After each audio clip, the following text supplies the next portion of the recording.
Now, civil war provides still another pathway to population decimation. We've seen this recently in Tunisia and Syria. Yemen is probably another example. The United States is also expecting a descent into civil war in its own, within its own borders if their economy collapses. Now, military rules of engagement and death in custody, could perhaps understand it as meaning execution, offer a few more ways to eliminate undesirables and reduce the population. FEMA already has colour coding worked out for everyone in the population, and so they know where to place people when they arrive at their camps. For instance, the street bums would go straight to execution, as with the unproductive and social misfits. People will forget after the war whatever happened to these people, because in the complexities of war these things become forgotten. Now, those who are trying to really reduce population reduction will also target those who are of childbearing age, so that the whole generation can be eliminated. This would be the fastest way to stop more children being produced. Now, under conditions of martial law, the state could also legitimately target criminal elements, dissidents, and other useless eaters for destruction. So often in war, people are eliminated simply because it was too costly to keep them in prisons, because if they are released, they will speak of what befell them in prison. So there are reasons to keep them quiet, and quiet for good. The old policy has always been dead men don't tell tales. We have another video now, another 2-hour video, a session in its own right, Agenda 21 Codex FEMA Camps.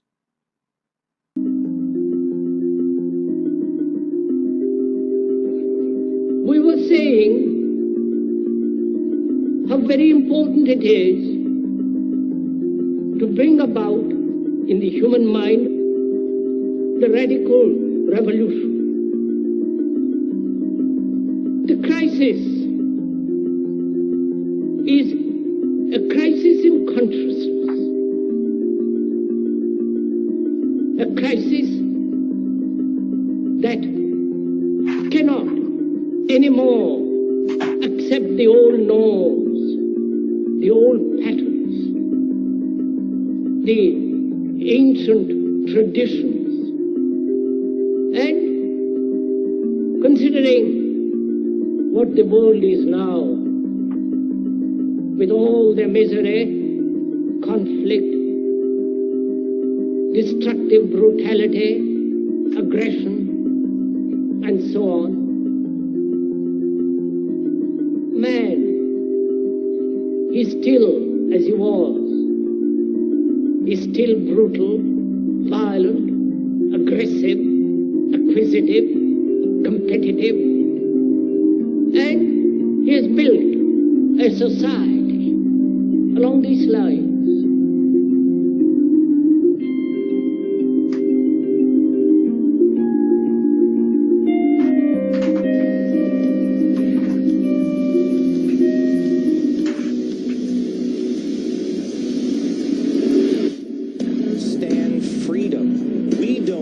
Understand freedom anymore. We are a country that is headed towards socialism, totalitarianism, beyond your wildest imagination. I have to tell you, I'm doing a story tonight that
administration, and they were built specifically for a couple of reasons. One was for a massive influx of illegal immigrants that we would have to jail. Now they're sitting there empty. If you got a problem.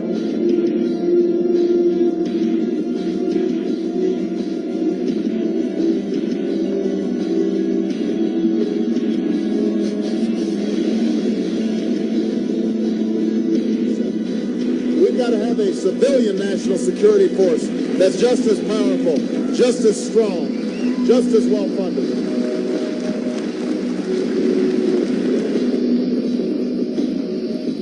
They're going to release a third out of the prisons. Yet another reason to open my business in California. And these people camps are all over the U.S.? Yes. And they're all empty?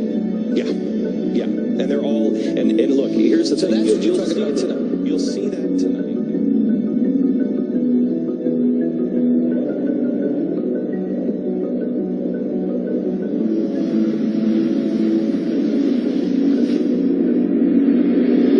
Ladies and gentlemen, the very word secrecy is repugnant in a free and open society. And we are, as a people, inherently and historically opposed to secret societies, to secret oaths, and to secret proceedings. For we are opposed around the world by a monolithic and ruthless conspiracy that relies primarily on covert means for expanding its sphere of influence, on infiltration instead of invasion, on subversion instead of elections, on intimidation instead of free choice. It is a system which has conscripted vast human and material resources into the building of a tightly knit, highly efficient machine that combines military, diplomatic, intelligence, economic, scientific, and political operations. Its preparations are concealed, not published. Its mistakes are buried, not headlined. Its dissenters are silenced, not praised. No expenditure is questioned, no secret is revealed. That is why the Athenian lawmaker Solon decreed it a crime for any citizen to shrink from controversy. I am asking your help in the tremendous task of informing and alerting the American people, confident that with your help, man will be what he was born to be, free and independent.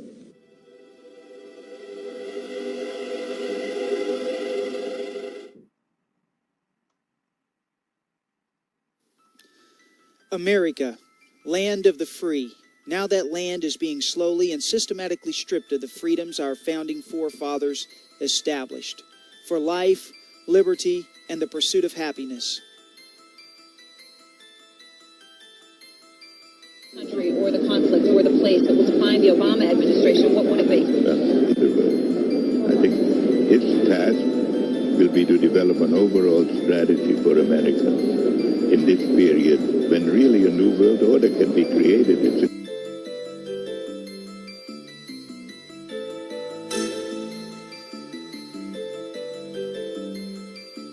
A global cartel of elitists are secretly pushing an ominous agenda of global government. But in order for their diabolical plans to be achieved, you and every American must submit to their oppressive form of tyranny.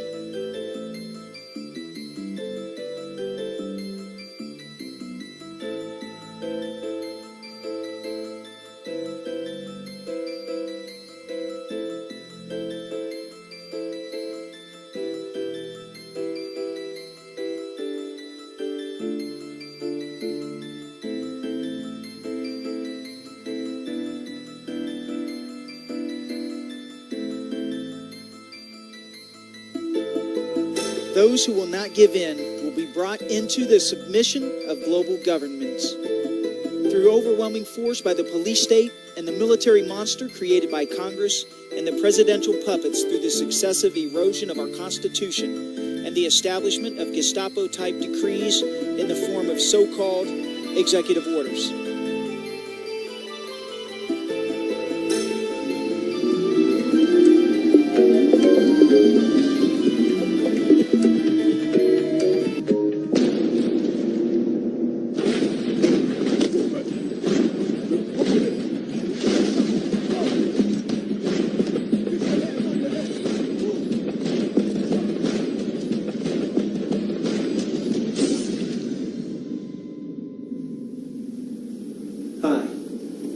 The film you're about to watch is about FEMA and about the camps that are being spoken of in so many circles, on blogs, and even on YouTube.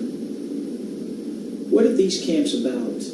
And why would the government need them? Is there any truth to these camps?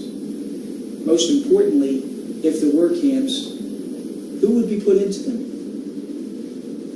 I set out to see for myself exactly what these FEMA camps were about. And here's what I found.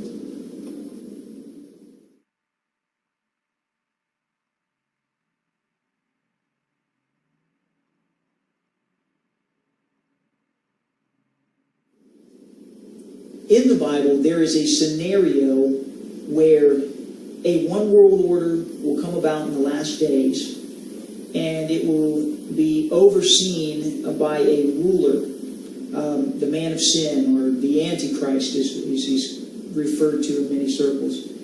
Now, he'll be able to subdue all the nations, and he'll come under, all these nations will come under his authority. It says in the Bible, all nations, languages, tongues, and people will obey him, and those who will not, of course, will perish. Their heads will be cut off. Tragic things. But in order for him to really take control, he will think to change times and laws. And this is written in Daniel. Now, the other thing, too, is that he will have power to actually subtly deceive all these nations into believing that he can actually bring peace by uniting all the nations under one banner, and thereby eliminating war, famine, disease, all the setbacks of humanity. Of course, there are voluminous books on the New World Order. There's lots of documentaries exposing their agenda. And there's so much to the agenda that if I was to try to explain it all in one movie, my movie would be never ending, So the purpose of my film will be to set out to show you the basic history and development of FEMA and the global conspiracy in general, and give you ample reason for believing the truth behind these FEMA camps. And that's my objective. The thing about this documentary is, while you watch this film, those of you in this watching the film, I want you to keep in mind and ask yourself, why haven't you heard these things on your local TV, on your local news? Why haven't you read these things in your local papers? You might have, but in small increments and with a lot of misinformation. I love my country, and I felt an obligation to pull all of the information together into one film so that this evil can basically be exposed and possibly averted. The time is short, however, very short. We are coming to a close, to a head with this New World Order, and there's much to do if we are to stop the advent of the New World Order from taking place, in which 80% or more of the population will be destroyed so that a few elite may have the world to themselves, and with the remaining 500 million as slave labor in basic terms.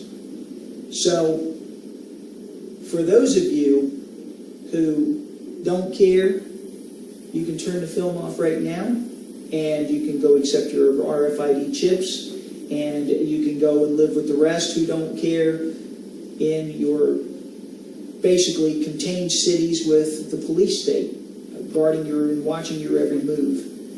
But my hope is that you will listen, and not only that, but you'll take this information and become active yourself, morally and legally, because we need a lot of help. At the end of my film, you will see some groups and some ways that you can become a solution to this problem.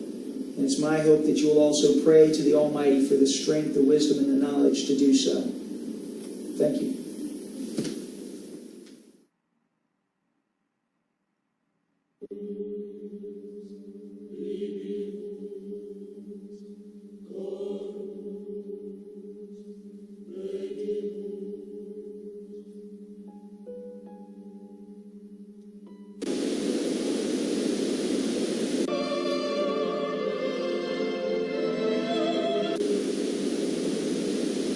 only honor is atrocity.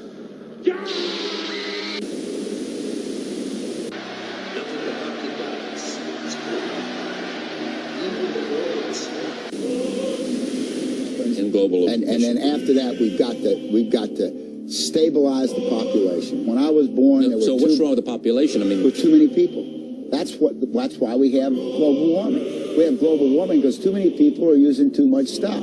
But they don't get global warming and the nuclear weapons straightened out. We don't have to worry about human rights. The humans will all be gone. You know. Okay. Do you think Barack Obama defended infanticide, the killing of fully born infants who had survived a failed abortion attempt and were then left for hours in soiled linen baskets to die. Jill Stanek and others blew the whistle on this. There was a bipartisan majority.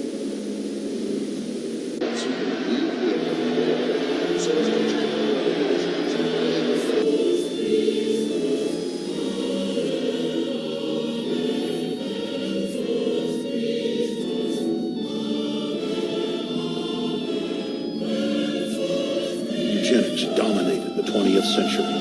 Its ruthless spirit has now metastasized into the fields of genetics, nanotech, and robotics. But that's not surprising. From their inception, all three disciplines have been dominated by eugenicists. The billionaire founder of Sun Microsystems, Bill Joy, courageously went public in 2000 to warn of a cancerous consensus among the technocratic elite that at best humanity would be completely enslaved by the year 2030, and at worst, mass extermination of everyone but the elite would take place.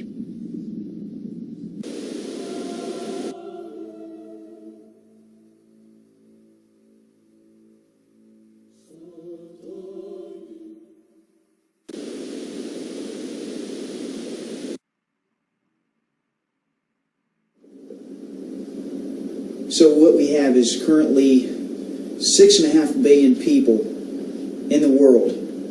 And statistics show that by 2050, we'll have around 9.5 billion people. Well, this is a lot of consumption and so on. With these elitists, they don't like this.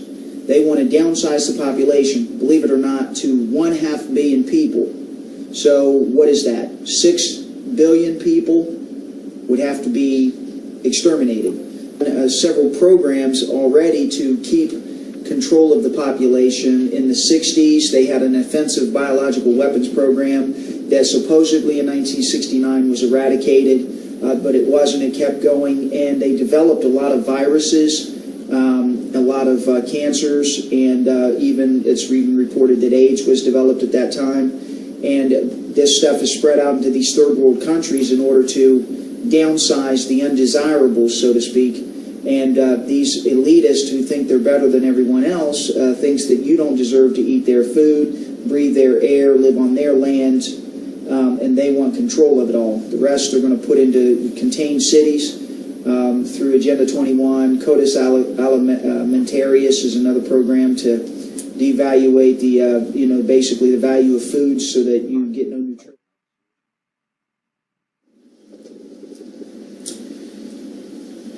But, secretly, there was a secret meeting on May 26th of 2009 where a group of people got together. It was Oprah Winfrey, Bill Gates, George Soros, Warren Buffett, Michael Bloomberg. They all got together, basically, and discussed global population. And they met at the house of Sir Paul Nurse, who is a British Nobel Prize winner, and also, incidentally, president of Rockefeller University, of all things. And but like I said, they got together to discuss global population as if they had nothing better to do. And during that meeting, they each got a turn to talk for 15 minutes about their cause, their favorite cause. Of course, they all kind of surrounded Bill Gates on, they wanted to basically come together on something they could all agree upon as their number one cause, and Bill Gates kind of brought forth global population, the problem of it, and capping global population down to 8.3 billion, according to the current statistics at that time. And so now they all decided that they were going to meet over the next few months, periodically to continue studying on and discussing this global population problem. And what happened is at this meeting, according to Washington Times, they felt that global population was, potentially a disastrous environmental issue, social issue, industrial threat type thing. So, quote, one of the papers here says, this is something so nightmarish that everyone in this group agreed it needs big brain answers. A code word for big brother answers, by the way. And they said they need to be independent of government agencies which are unable to head off the disaster we all see looming. Folks, what that really means is they wanted to be kept away from independent governments, borders and things. They want a one-world government. They don't want sovereignty because they know that sovereign nations will not follow this agenda. People who have a constitution will not follow this agenda, okay?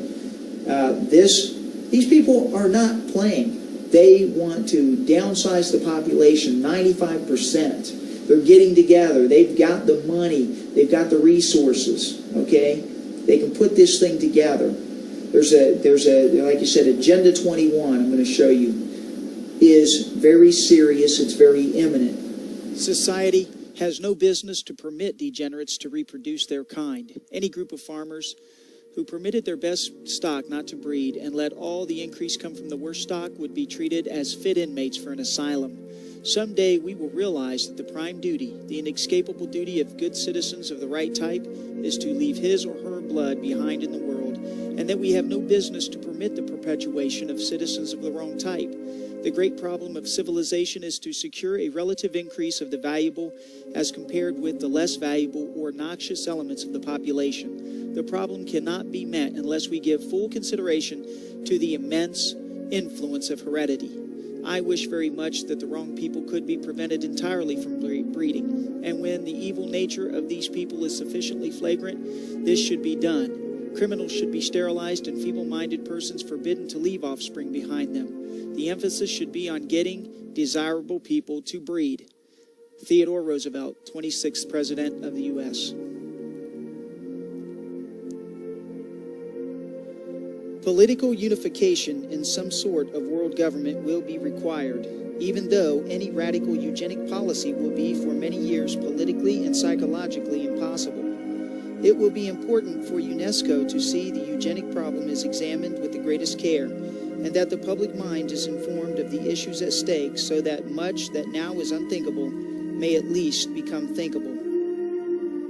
Julian Huxley, UNESCO, Its Purpose and Philosophy, 1946.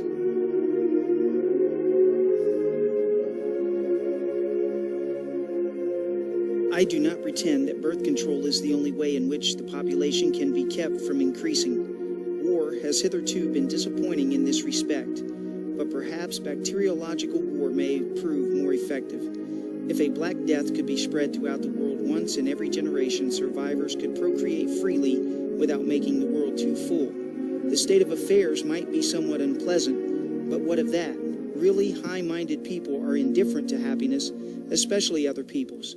There are three ways of securing a society that shall be stable as regards population. The first is that of birth control, the second that of infanticide or really destructive wars, and the third that of general misery except for a powerful minority.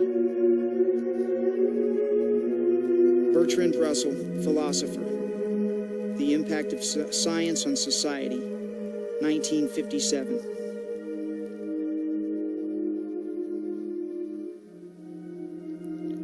Within the next 5 to 10 years, it would be possible to produce a synthetic biological agent, an agent that does not naturally exist and for which no natural immunity could have been acquired.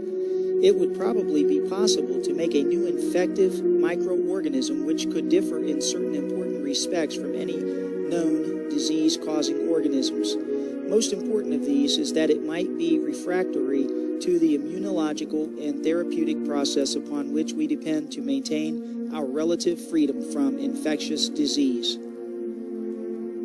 U.S. Congress testimony given before a subcommittee, 1969.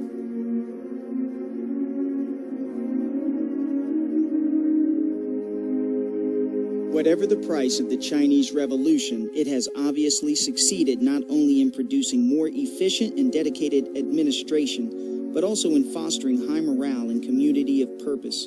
The social experiment in China under Chairman Mao's leadership is one of the most important and successful in human history.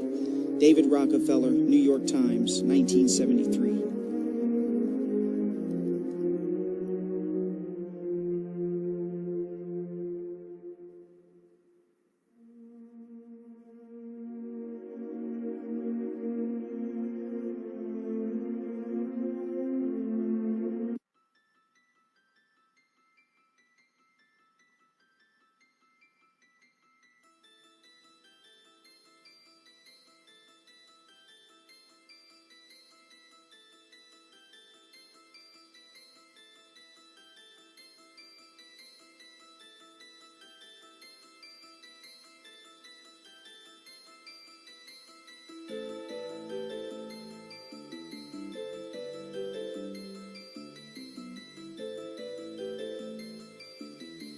The Georgia Guidestones are a huge granite monument in Elbert County, Georgia, USA.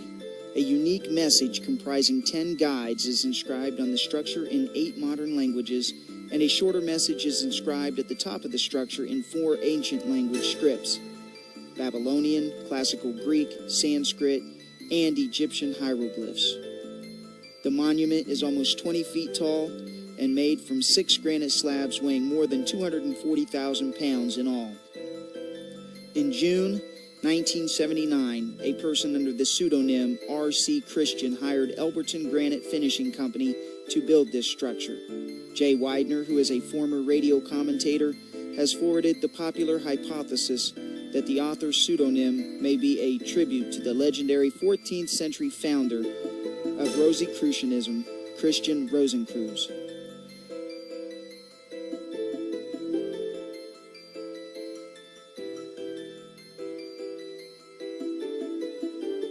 At the top of the monument, 10 guides are written. Maintain humanity under 500 million in perpetual balance with nature. Guide reproduction wisely, improving fitness and diversity. Unite humanity with a living new language. Rule, passion, faith, tradition, and all things with tempered reason. Protect people and nations with fair laws and just courts. Let all nations rule internally, resolving external disputes in a world court. Avoid petty laws and useless officials. Balance personal rights and social duties. Prize truth, beauty, love, seeking harmony with the infinite. Be not a cancer on the earth. Leave room for nature. Leave room for nature.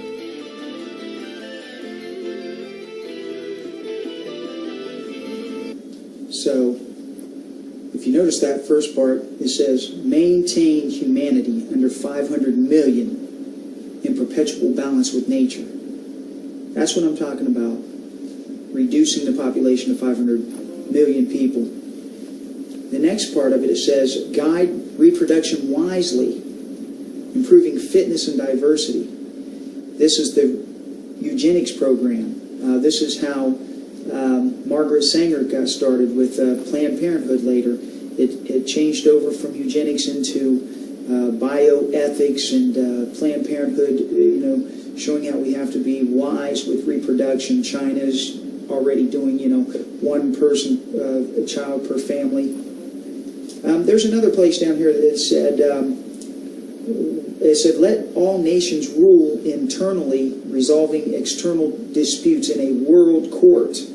That's called the International Criminal Court, folks, and they want the United States to become a part of that so that we can be tried under international law for the UN, okay? So that we can they can basically take away the sovereignty of the United States. This is all a part of this plan to push us in this world government.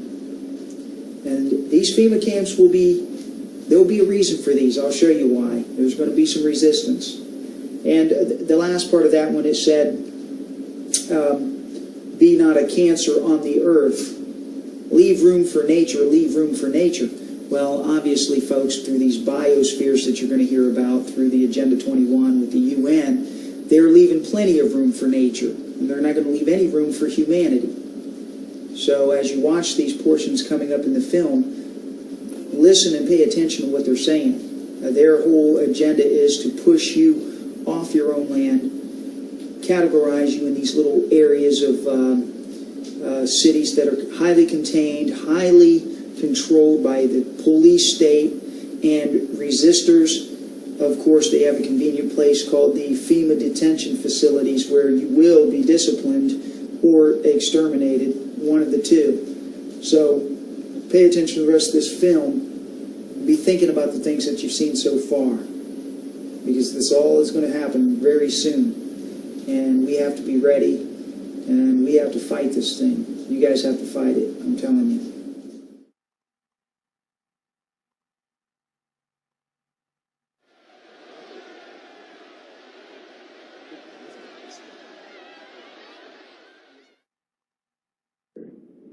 Ironically, however, the very innovations that are making possible dramatic improvements in human well-being are also creating new problems which raise the specter of an alarming and possibly catastrophic disaster to the biosphere we live in. And herein lies the dilemma that we all face. Let me illustrate. Improved public health has caused the world's infant mortality rate to decline by 60% over the last 40 years. In the same period, the world's average life expectancy has increased from 46 years in 1950s to 63 years today. This is a development which, as individuals, we can only applaud. However, the result of these positive measures is a world population that has risen during the same short period of time geometrically to almost 6 billion people and could easily exceed 8 billion by the year 2020. The negative impact of population growth on all of our planetary ecosystems is becoming growing exploitation of the world's supply of energy and water is a matter of deep concern, and the toxic byproducts of widespread industrialization have increased atmospheric pollution to dangerous levels. Unless nations will agree to work together to tackle these cross-border challenges posed by population growth, overconsumption of resources, and environmental degradation, the prospects for a decent life on our planet will be threatened. The recent UN meeting in Cairo is appropriately focused on one of these key issues, population growth. But the controversies which have erupted at the conference illustrate the problem of coming to grips with issues that are deeply divisive and which have a profound moral dimension. The United Nations can and should play an essential role in helping the world find a satisfactory way of stabilizing world population and stimulating economic coordination. Unrestrained economic growth poses further threats to our environment. This was a major subject of discussion at the conference in Rio de Janeiro on the environment 2 years ago.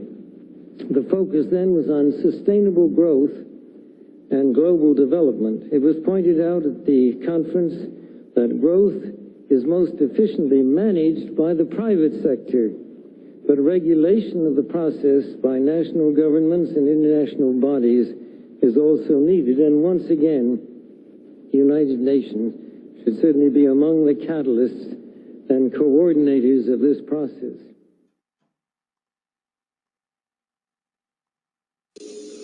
Today is May 1st, 1992. The subject of this video message is the UNCED Earth Summit, the meeting which is to begin on June 1st, 1992 in Rio de Janeiro. The acronym UNCED stands for the United Nations Committee for Environment and Development. It is pronounced UNCED. Maurice Strong has suggested an ominous scenario at the UNCED meeting, which could break out if his words are to be believed. He says in this article in West Magazine that a fight may erupt between the first world polluters and the third world poor. Here is how he describes it. Each year, he explains as background to the telling of his novel's plot, the World Economic Forum convenes in Davos, Switzerland. Over 1,000 CEOs, prime ministers, finance ministers, and leading academics gather in February to attend meetings and set economic agendas for the year ahead. With this as a setting, Maurice Strong then says, what if a small group of these world leaders were to conclude that the principal risk to the earth comes from the actions of the rich countries? And if the world is to survive, those rich countries would have to sign an agreement reducing their impact on the environment. Will they do it? He's really talking about the UNCED meeting. And Strong, driving as I take notes, looks at me. Then his eyes go back to Highway 17 on the way from Alamosa, Colorado to his New Age ranch in Crestone, Colorado. Will they agree to save the earth? Strong resumes his story. The group's conclusion is no. The rich countries won't do it. They won't change. So, in order to save the planet, the group decides, isn't the only hope for the planet that the industrialized civilizations collapse? Isn't it our responsibility to bring this about? This group of world leaders, he continues, form a secret society to bring about an economic collapse. It's February. They're all at Davos. These aren't terrorists. They're world leaders. They have positioned themselves in the world's commodity and stock markets. They've engineered, using their access to stock exchanges and computers and gold supplies, a panic. Then, they prevent the world stock market from closing. They jam the gears. They hire mercenaries who hold the rest of the world leaders at Davos as hostages. The markets can't close. The rich countries, and Strong makes a slight motion with his fingers as if he were flicking a cigarette butt out the window. I sit there spellbound. This is not any storyteller talking. This is Maurice Strong. He knows these world leaders. He is, in fact, co-chairman of the Council of the World Economic Forum. He sits at the fulcrum of power. He is in a position to do it. I probably shouldn't be saying things like this, he says. Highway 17 cuts straight across the desert, heading out of the land of dreams. When the truth is finally told, Maurice Strong fears the world will come to this. No secret societies, no hostage takings at Davos, but it will come to the same conclusion. The global economy, sapped by credit and debt loads and environmental disasters, will simply come unstuck. The problem is the monopoly game, which is controlled by the Federal Reserve, the private bank, which is actually controlled out of London, is manipulating all the dollars to put them out, put more and more people into debt. So the illusion of equity they have in real estate is coming apart. The players that are analyzing everything are expecting massive foreclosures next year and the beginning of what we call the recession it's going to be worse than 29. Like your house that you're living in. You think you own it. You don't. Right. You have contractual right to transfer the airspace, subject to you paying taxes to the state. Right. Or the Global 2000 discussions that we had. The real problem that they have, as Kissinger says, is there are just too many people on the planet. And 40% of the world, 2 billion of us, exist on less than $2 a day.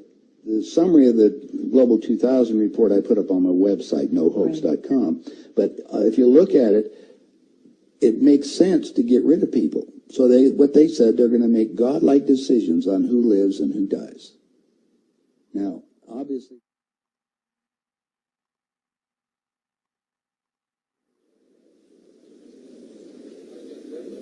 One of the biggest threats to the sovereignty of the United States of America has to be the United Nations Agenda 21.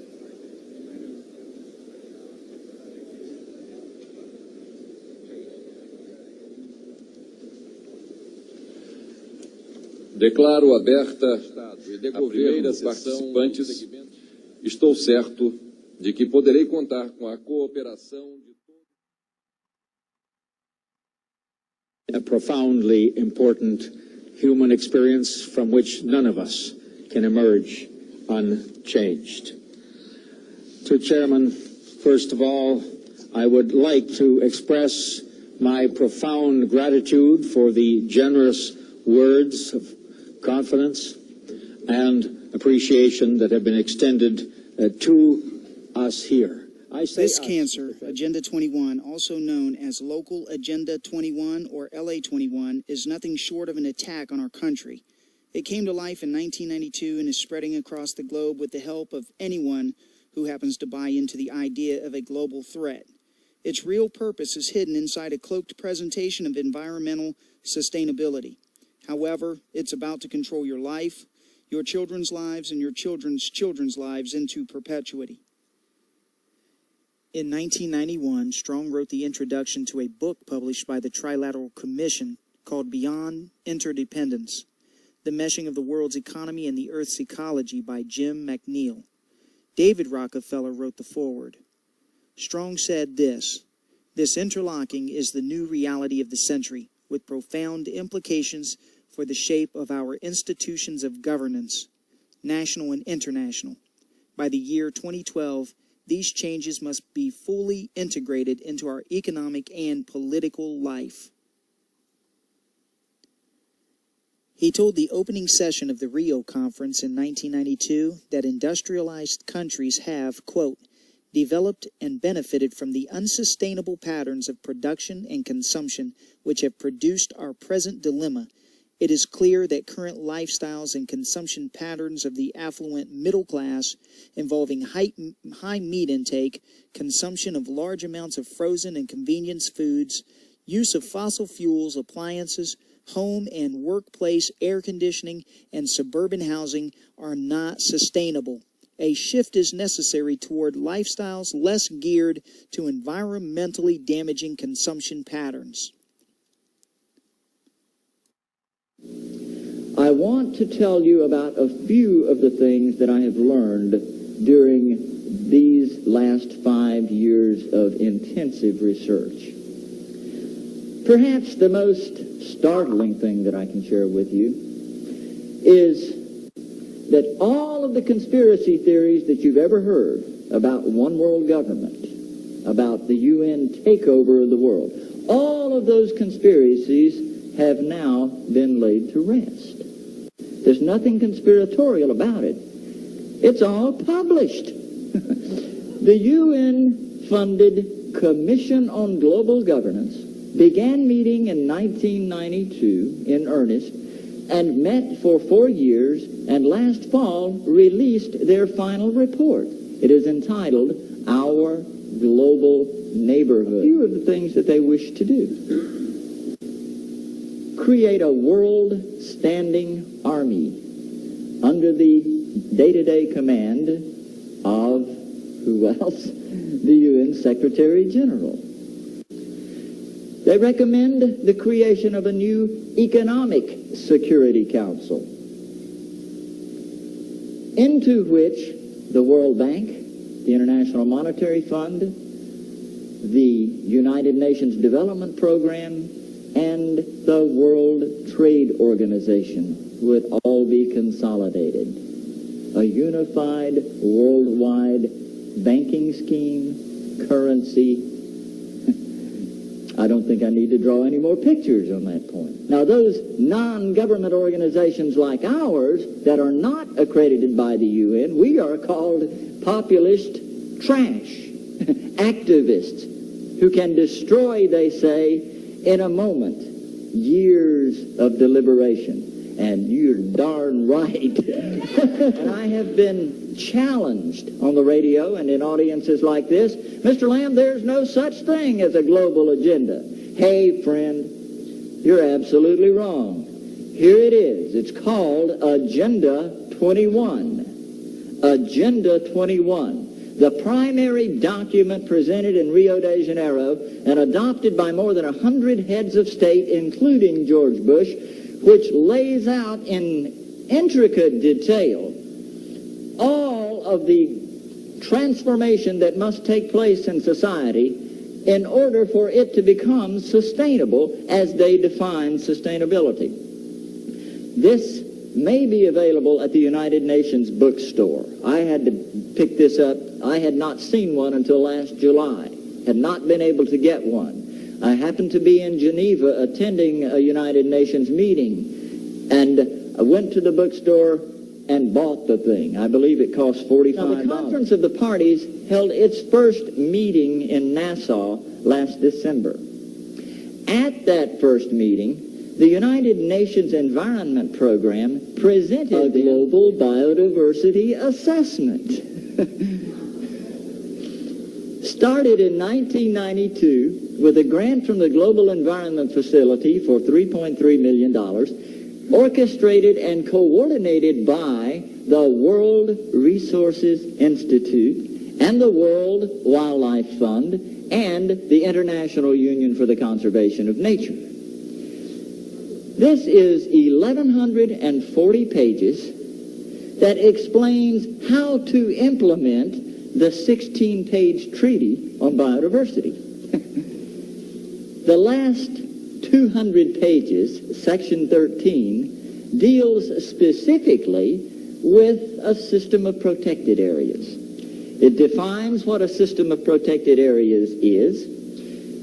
It includes core wilderness areas surrounded by buffer zones, similar to those used in the biosphere reserves, created under a UNESCO program and promoted by the United States Man in the Biosphere program. There are 382 biosphere reserves around the world, 47 of which are in the United States, not under authority of any treaty, but by voluntary agreement with the United Nations.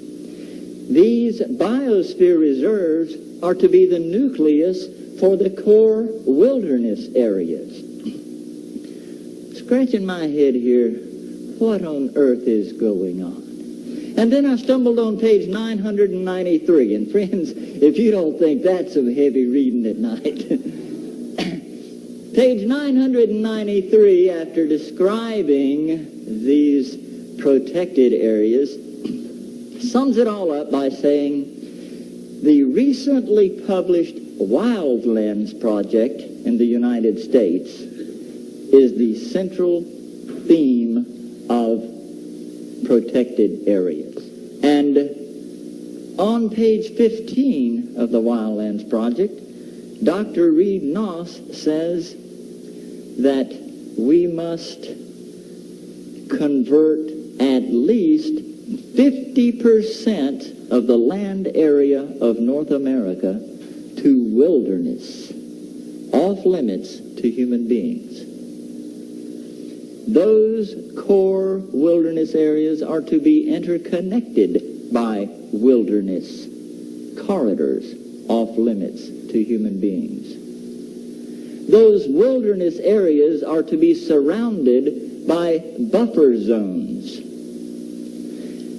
that may have limited resource use under the supervision and permitting of the federal government, in collaboration with non-government organizations.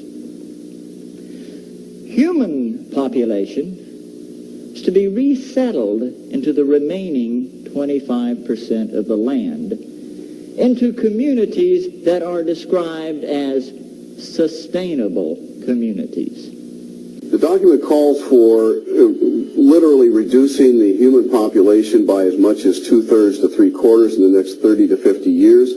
It could set aside up to 1/2 of the American landscape into wilderness areas interconnected by wilderness corridors, all surrounded by human buffer zones in which human activities are highly regulated. That is very, very clear in these United Nations documents that they want to set up a regulatory structure that would affect every man, woman, and child on planet Earth, and all of the control would be headquartered in the United Nations. And if we take the more recent United Nations documents, it's going to be called the Trusteeship Council in the restructure of the United Nations that's occurring right now. And the Man in the Biosphere program, as revealed in the U.S. State Department documents as well as UNESCO documents, clearly show that the Man in the Biosphere program actually is the first step in implementing the Convention on Biological Diversity. And there are 47 of these Man in the Biosphere programs around this nation that occupy about 51 million acres of U.S. soil. World Heritage Sites are many of our national parks. In fact, 68% of our national parks land base is now under UNESCO's World Heritage Site. And that includes the symbol of independence in America, the Independence Hall, the Statue of Liberty, Yellowstone National Park, Monticello, Carlsbad Caverns, and the American people didn't even realize this was happening. Sustainable development has become a popularized expression for Agenda 21.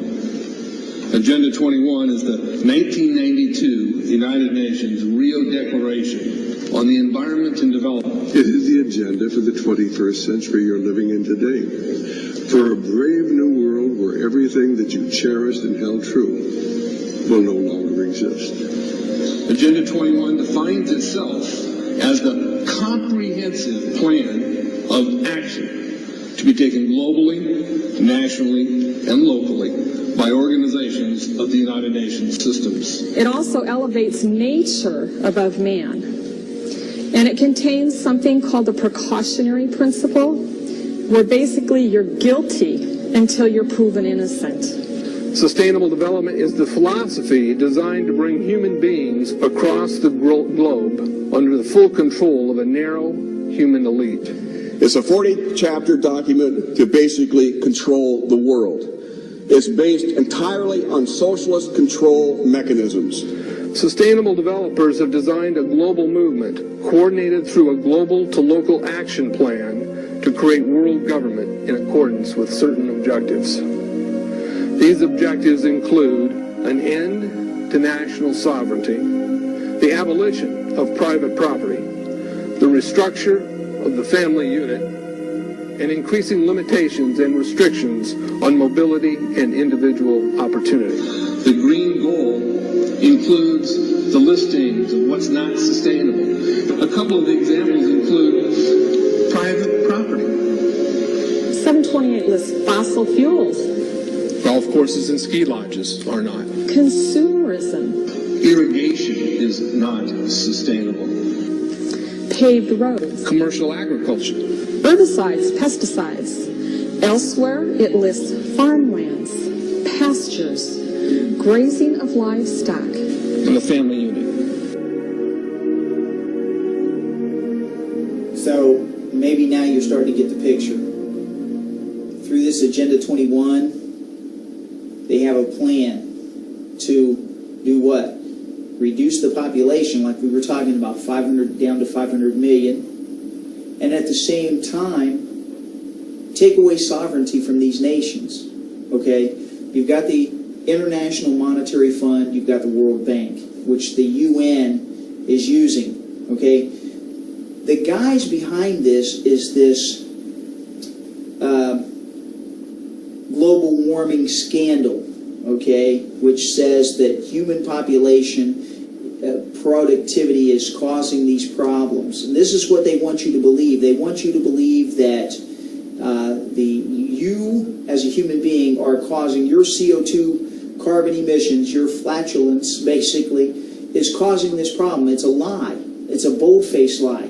There are periods of global warming and global cooling. Global warming, global cooling. So that they changed it to climate change now because they can't make up their minds. They know this, but what they're counting on is that you don't know this. And so they use this scandal of global warming combined with an economic crisis to cause these countries to fail. And when you're hungry, when you don't have food, when you don't have shelter and clothing, you'd be more willing to give up some of your sovereignty in order to be fed. And that's what they're counting on. Especially richer countries, like the gentleman said in his portion of the film where he says, hey, look, you know, the richer countries are less likely to give in, so we've got to create an economic crisis in order for them to fall, in order to give into this new world order. Now, we also talked about these contained cities in Agenda 21, where they're using biospheres under the guise of global warming, I should say, in order to say, oh, we've got to save forest lands and we've got to save these marshlands and wastelands, whatever we want to call them. And so what they do is they take these and they cordon them off.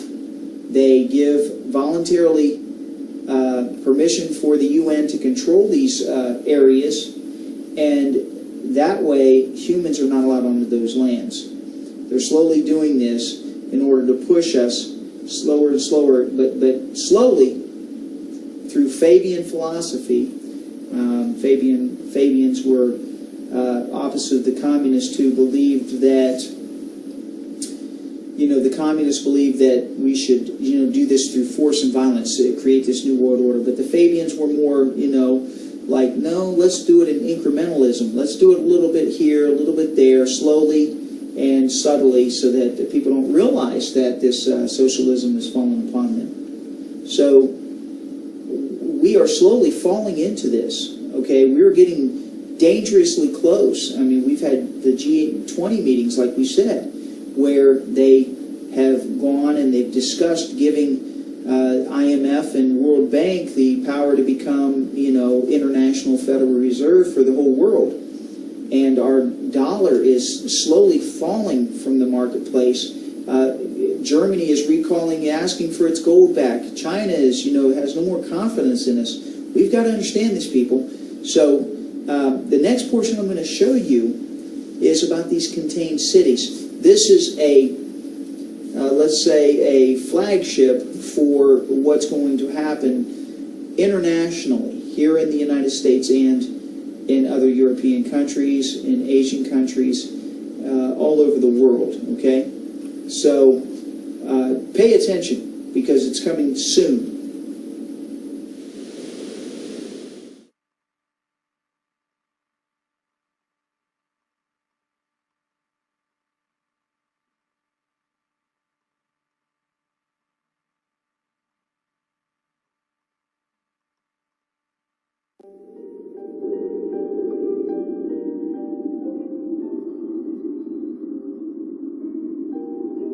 We urgently need to address the issues of global warming and pollution. Pressure on the world's finite natural resources continues to increase. The future for all of us will be governed by the development of clean technologies for sustainable environmental management. For almost half a century, Abu Dhabi has been a world leader in energy production. Now, the nation is keen to play its full part in the development and implementation of alternative sources of energy. The Masdar Initiative is the catalyst for fusing research and innovation from the best people in the world, from both academia and international corporations. The first stage of the development sets the tone for the whole project. The construction of a state-of-the-art photovoltaic power plant will deliver the energy required to build the rest of the new city. Masdar will be a compact, high-density city, completely free from cars and their emissions, a model of energy conservation with zero carbon emissions and zero waste. Compared to average urban levels, fossil fuel consumption will be zero on site. All waste production will be recycled, and consumption of desalinated water will be reduced by 80%. Cycling and walking will be the most popular means of travel. The master plan means no one will be further than 200 meters from essential facilities, including shops selling locally grown produce. A fully automated electric personal rapid transit system will provide a flexible and comfortable alternative to private cars. A light railway transport system will link the Masdar development with the center of Abu Dhabi, adjacent developments, and the international airport. Unique design of its walled city will show both energy and water conservation can be achieved whilst also greatly enhancing the quality of life. One day, all cities will be built like this.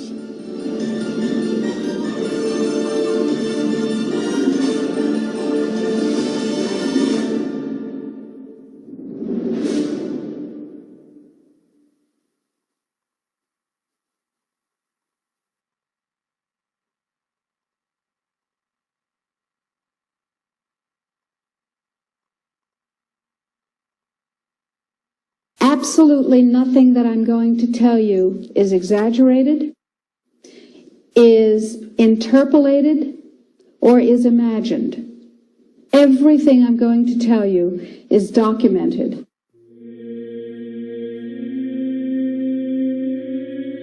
He who controls food controls the world. Well, they said in 1962, we're going to work toward total global implementation of Codex Alimentarius on December 31st, 2009. There were sort of guidelines. Now, Codex Alimentarius Commission is administered by the World Health Organization, WHO, and the FAO, the Food and Agriculture Organization. They fund Codex and they run it at the request of the UN. So they're mommy and daddy to Codex Alimentarius. In 1994, Codex, with no notice here in this country whatsoever, declared nutrients, put on your intellectual seatbelts, declared nutrients to be toxins. They're poisons. Under Codex, every dairy cow on the planet must be treated with Monsanto's recombinant bovine growth hormone. Furthermore, under Codex, every animal used for food on the planet must be treated with subclinical antibiotics and must be treated with exogenous growth hormones. If you do the numbers in the WHO-FAO projections, the epidemiological projections, they estimate, not I, that just the vitamin and mineral guideline alone, when it goes into global implementation on December 31st, 2009, will result in a minimum of 3 billion, that's B, bad, big, billion deaths. 1 billion through simple starvation. Those folks who die are not particularly economically successful from the point of view of the corporations, but the next 2 billion, they will die from the preventable diseases of undernutrition. Who will live? Probably those people who are wealthy enough and powerful enough to have their own pushers of clean food and nutrients. So we need your help, because the United States leadership is what's going to literally save the population of the planet. The UN has put out dozens of public documents where they're calling for an 80% world population reduction. In fact, at the Beijing Women's Conference, the World Conference, back in 1997, the head of the UN Food Program said, "We will use food as a weapon."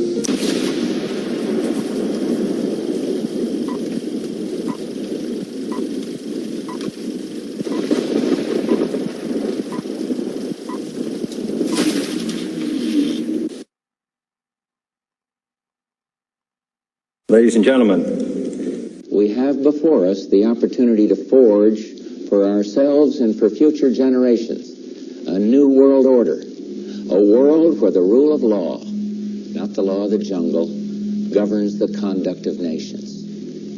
When we are successful, and we will be, we have a real chance at this new world order, an order in which a credible United Nations can use its peacekeeping role to fulfill the promise and vision of the UN's founders. Out of these troubled times, our fifth objective a new world order can emerge.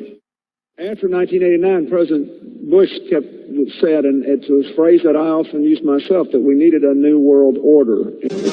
Yes, there have been differences between America and Europe. No doubt there will be differences in the future. But the burdens of global citizenship continue to bind us together. In this new century, Americans and Europeans alike will be required to do more, not less. Partnership and cooperation among nations is not a choice. It is the only way, the one way, to protect our common security. The way we're going to win over the long term is not just militarily. We've got to give them a stake in creating the kind of world order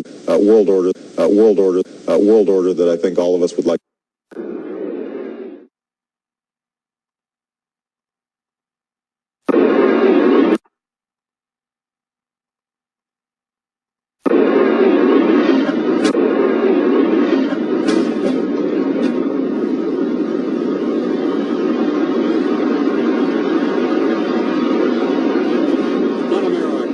Special edition of NBC Nightly News. Terrorists declare war on the United States, hijacking jetliners, crashing them into New York's World Trade Towers. Another airliner into the Pentagon, threatening the seat of national power. Thousands likely dead. Downtown New York in chaos.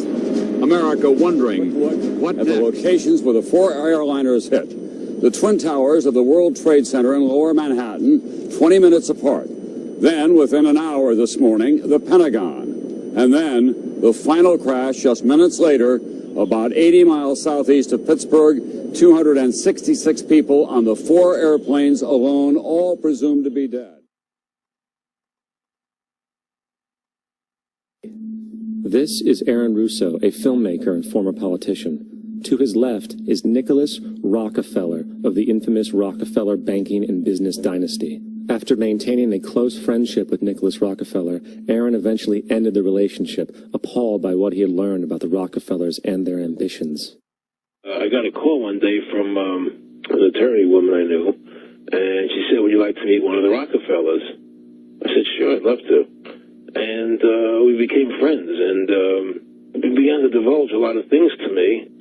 So he said to me one night, he said that there's going to be an event there, and out of that event, you're going to see we're going to go into Afghanistan, so we can run pipelines from the Caspian Sea. We're going to go into Iraq to take the oil and establish a base in the Middle East, and we're going to go into Venezuela and try and get rid of Chavez. And the first two they've accomplished. Chavez they didn't accomplish. And he said you're going to see guys going into caves looking for looking for people that they're never going to find. You know, he was laughing about the fact that you have this war on terror. There's no real enemy. He's talking about how by having this war on terror, you can never win it because it's an eternal war. And so you can always keep taking people's liberties away. And I said, how are you going to convince people that this war is real? He says, but the media can convince everybody it's real. I mean, you know, it's just that you keep talking about things. You keep saying it over and over and over again, and eventually people believe it. You know, you created the Federal Reserve in 1913 through lies. You create 9/11, which is another lie. Through 9/11, you're fighting a war on terror, and now all of a sudden you go into Iraq, which was another lie, and now they're going to do Iran. You know, and it's all one thing leading to another, leading to another, leading to another. Now, I would say, what are you doing this for? What's the point of this thing? You have all the money in the world you ever want. You have all the power. I said, you know, you're hurting people. It's not a good thing. And he would say, what do you care about the people for? Take care of yourself and you take care of your family. And then I said to him, what are the ultimate goals here? He said, the ultimate goal is to get everybody in this world chipped with the RFID chip and have all money be on those chips and everything on those chips. And if anybody wants to protest what we do or violate what we want, we just turn off their chip. Let us never tolerate outrageous conspiracy theories concerning the attacks of September the 11th. Malicious lies that attempt to shift the blame away from the terrorists themselves. Almost 7 years have passed since that September morning when nearly 3,000 men, women, and children were murdered in our midst. The most important lessons learned after 9/11 was that America's intelligence professionals lacked some of the tools they needed to monitor the communications of terrorists abroad. It's essential that our intelligence community know who our enemies are talking to, what they're saying, and what they're planning. Last year, Congress passed temporary legislation that helped our intelligence community monitor these communications. The legislation I'm signing today will ensure that our intelligence community professionals have the tools they need to protect our country in the years to come.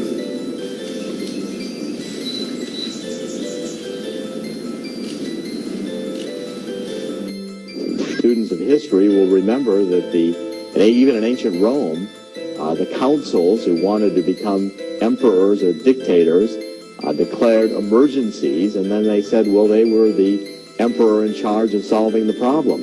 This new national security and homeland security directive, National Security Directive 51 and Homeland Security Directive 20, have no requirement to go to Congress and say nothing about how this directive complies with or supersedes the National Emergency Act requirements to notify Congress.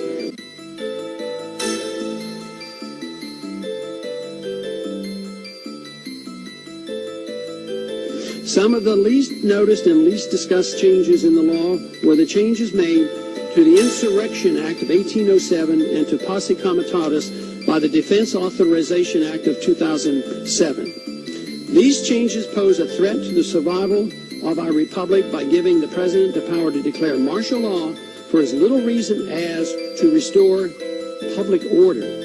The 1807 Act severely restricted the president in his use of the military within the United States borders, and the Posse Comitatus Act of 1878 strengthened these restrictions with strict oversight by Congress. The new law allows the president to circumvent the restrictions of both laws. The Insurrection Act has now become the, quote, Enforcement of the Laws to Restore Public Order Act, close quote. This is hardly a title that suggests that the authors cared about or understood the nature of a constitutional republic. Now, martial law can be declared not just for insurrection, but also for natural disasters, public health reasons, terrorist attacks or incidents, or for the vague reason called other conditions. The president can call up the National Guard without congressional approval or the governor's approval and even send these state guard troops into other states. The American Republic is in remnant status. The stage is set for our country eventually devolving into a military dictatorship, and few seem to care. If this were a dictatorship, it'd be a heck of a lot easier. Just so long as I'm the dictator. On Democracy Now!, democracynow.org, The War and Peace Report. I'm Amy Goodman. In a barely noticed development last week, the Army stationed an active unit inside the United States. The Infantry Division's 1st Brigade team is back from Iraq, now training for domestic operations under the control of U.S. Army North, the Army service component of Northern Command. The unit will serve as an on-call federal response for large-scale emergencies and disasters. It's being called the Consequence Management Response Force, CCMRF, or CSMRF for short. It's the first time an active unit has been given a dedicated assignment to U.S. Northcom, which was itself formed in October 2002 to, quote, provide command and control of Department of Defense homeland defense efforts. An initial news report in the Army Times newspaper last month noted, in addition to emergency response, the force, quote, may be called upon to help with civil unrest and crowd control. Well, I'm joined now by two guests. Army Colonel Michael Boatner is Future Operations Division Chief of U.S. Northcom. He joins me on the phone from Colorado Springs. We're also joined from Madison, Wisconsin by journalist and editor of the Progressive magazine, Matthew Rothschild. They ultimately have weapons, heavy weapons and combat vehicles and other service capability at their home station at Fort Stewart, Georgia, but they wouldn't bring that stuff with them. In fact, they're prohibited from bringing it. They would bring their individual weapons, which is the standard policy for deployments in the homeland. Those would be centralized and containerized, and they could only be issued to the soldiers with Secretary of Defense permission. Matt Rothschild, you've been writing about this in the Progressive magazine. What is your concern? Well, I'm very concerned on a number of fronts about this, Amy. One, that NORTHCOM, the Northern Command that came into being in October of 2002, when that came in, people like me were concerned that the Pentagon was going to use its forces here in the United States, and now it looks like, in fact, it is, even though on its website it says it doesn't have units of its own. Now it's getting a unit of its own. And Colonel Bodner talked about this unit, what it's trained for. Well, let's look at what it's trained for. This is the 3rd Infantry 1st Brigade Combat Unit that has spent 3 of the last 5 years in Iraq in counterinsurgency. It's a warfighting unit. It was one of the first units to Baghdad. It was involved in the Battle of Fallujah. And, you know, that's what they've been trained to do. And now they're bringing that training here. On top of that, one of the commanders of this unit was boasting in the Army Times about this new package of non-lethal weapons that has been designed. And this unit itself is going to be able to use, according to that original article. And, in fact,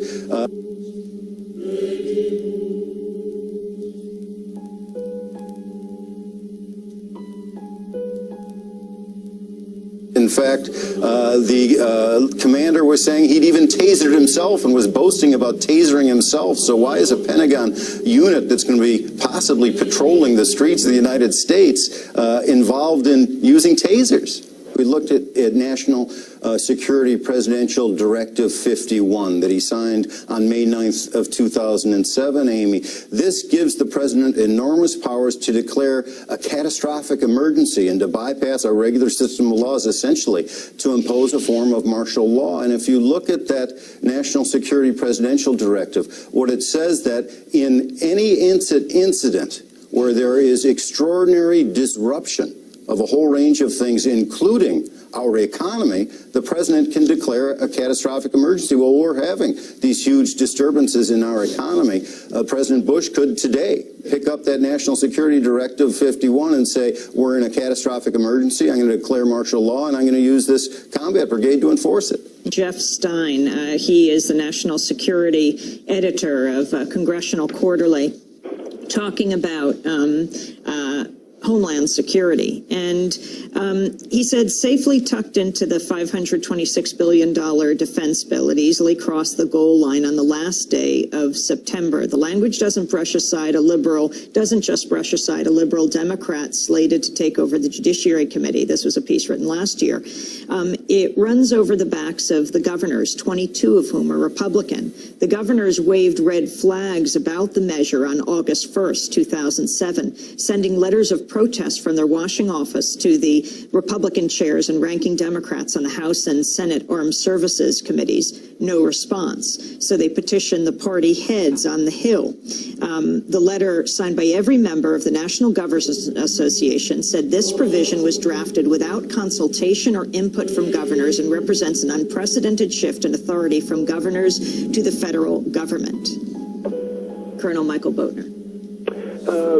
That's in the political arena. That has nothing to do with my responsibilities or what I'm was asked to talk about here with regard to supporting civil authority in the homeland. Matthew Rothschild. Senator Patrick Leahy of Vermont was so concerned about that with NORTHCOM and with perhaps this unit, and I want to call Senator Leahy's office today and ask him about this. You have the usurpation of the governor's role, of the National Guard's role, and it's given straight to the Pentagon in some of these instances, and that's very alarming. That was alarming to almost every governor, if not every governor in the country when Bush tried to do that end around about the Posse Comitatus Act. So I think these are real concerns. Outrage tonight over an intelligence report. Critics say the Department of Homeland Security document unfairly paints military vets as right-wing extremists. And Maria Antonia is live now in the newsroom with some reaction. Maria? Kelly, this is the 9-page report we're talking about. It is the topic that has prompted all kinds of reports, comments, and criticism online. And here in our area, this is the reason why upset veterans are calling the VFW. It's a report that went out to law enforcement warning about the potential of right-wing extremists using the country's bad economy and the election of the first black president among the reasons to recruit members. 2000, the war starting in the year 2000 in the Middle East. Right. Reduce the population of the planet down to 500 million, have one world currency under the Homeland Security, or FEMA if you want to call it. They're going to declare an emergency, which are going to shut down everything. My friends My CIA associates, I don't even call them friends anymore. CIA is crooks in action. Yeah. They're all professional liars. Yeah. I mean, they got to be if they have that job. Yeah. So that you have to look at what they're doing. Anyway, they're so concerned, they're leaving the country too. Most of them are going to Latin America. Meanwhile, they're closing in every day right now, just closing in to make it so we're going to be set up in these enemy prisoner of war camps. I published a book. It's called Chaos in America. In it, I was asked to build an enemy prisoner of war camp. I put the contract in this book. So you can read it for yourself. This is in downtown Las Vegas, right on the railroad tracks. It says enemy prisoner of war camp. They're all on top. And they're building them all the way across the United States right now. Bush signed an executive order taking the old forts and the army places that we shut down to get those organized to hold the so-called dissidents. Now, what's the definition of a dissident? And the problem is that we're going to enslave ourselves because most of the people want to keep having food coming in, and you're going to follow the line. You're just walking yourself into your own prison camp. A national state of emergency can be declared by a concurrent resolution of both houses of Congress or by the President in the case of natural disasters, nuclear war, a massive mobilization in anticipation of an enemy attack on U.S. territory, or a domestic civil unrest. A disturbing shift in policy occurred during the Reagan years, which could have profound consequences with respect to civil liberties. Whereas civil defense planning in the past had focused on disaster relief, the national security focus of the administration of Ronald Reagan meant implementing new ways to expand police powers in times of nuclear war, domestic unrest, and civil disorder. Reagan was elected to the presidency. He installed Louis Giuffrida as head of FEMA, the Federal Emergency Management Agency. Giuffrida was an old, cold warrior from Reagan's California days whose specialty was suppression of unrest and dissent. Giuffrida, North, and George Bush began to turn FEMA into an instrument of domestic anti-terrorism.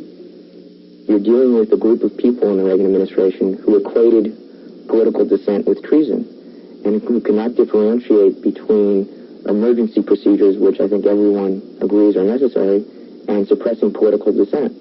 And with North and Poindexter and Casey, you had a group of people who saw Americans who disagree with them as the enemy.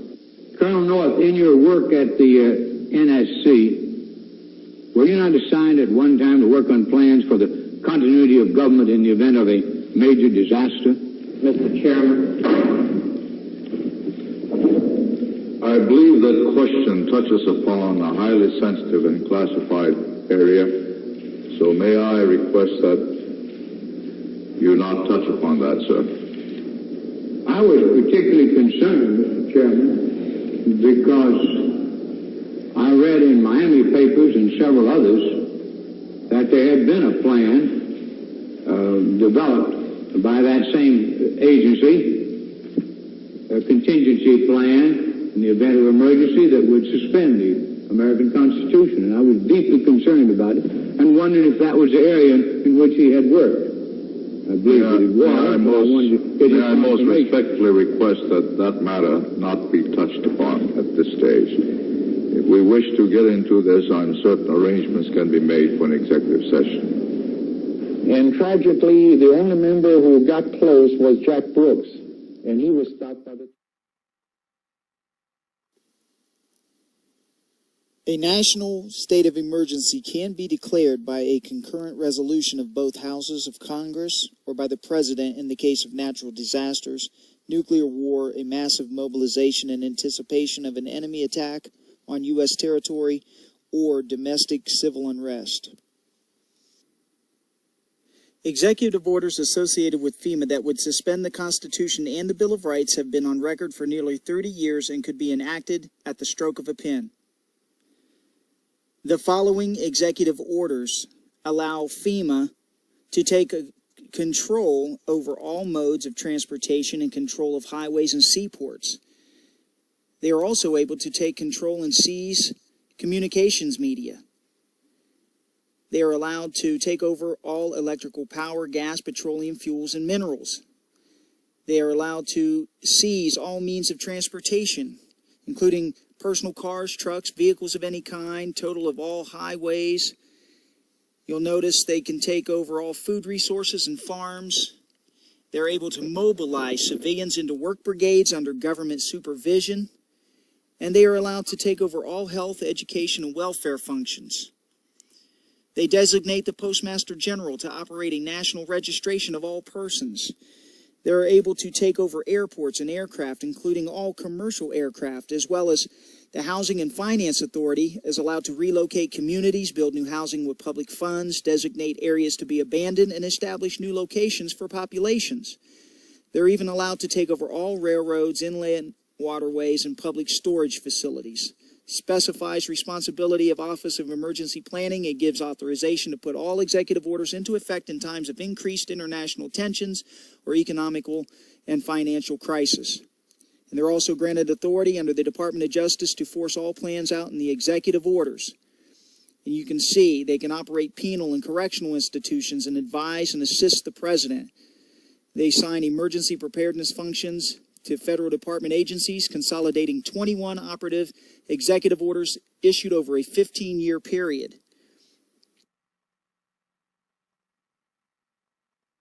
Congress shall now vote for approval of H.R. 8791, the Homeland Terrorism Preparedness Bill. Said bill requests emergency response funding up to and including, this section is classified, dollars to prepare for a national level terrorist attack and or attack from classified.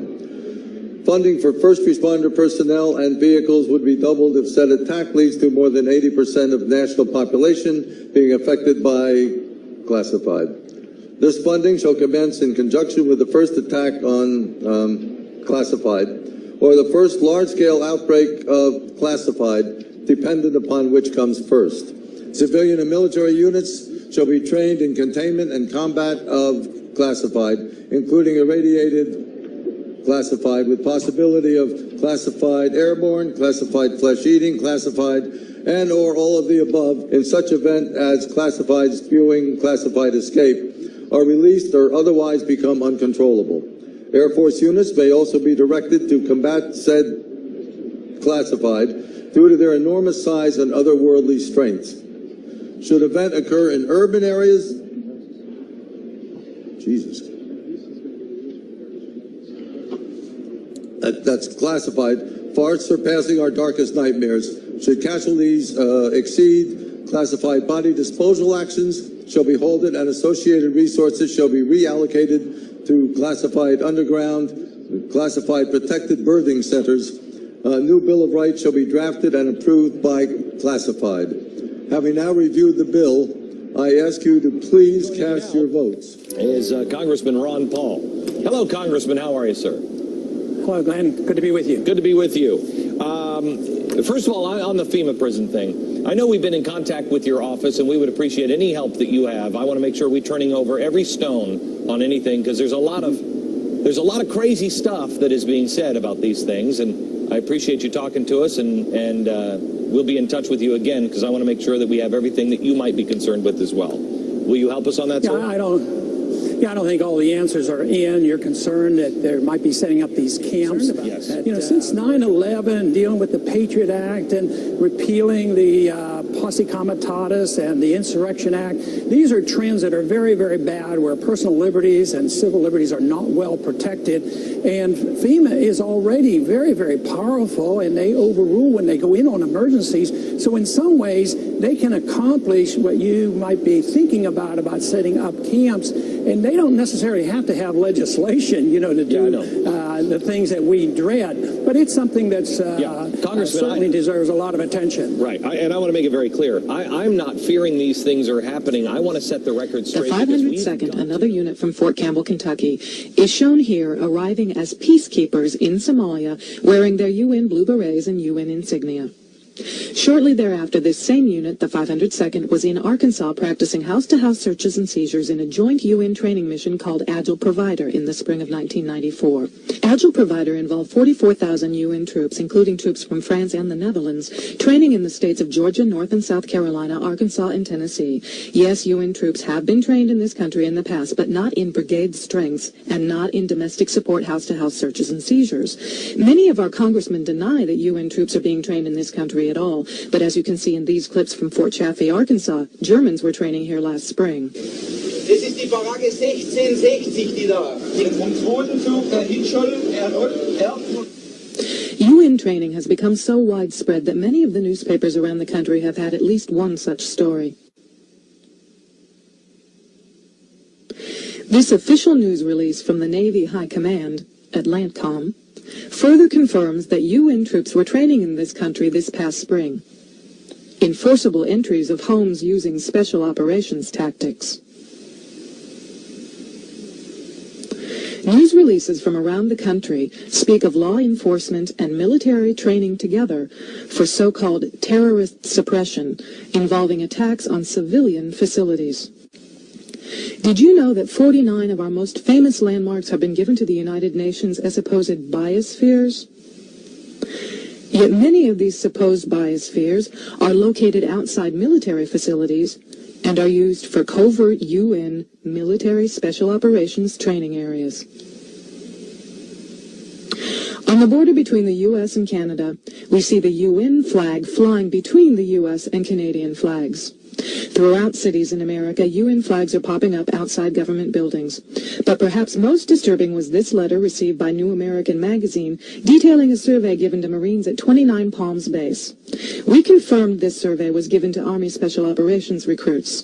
The survey asked troops whether they would swear to the following code. I am a United Nations fighting person. I serve in the forces which maintain world peace and every nation's way of life. I am prepared to give my life in their defense.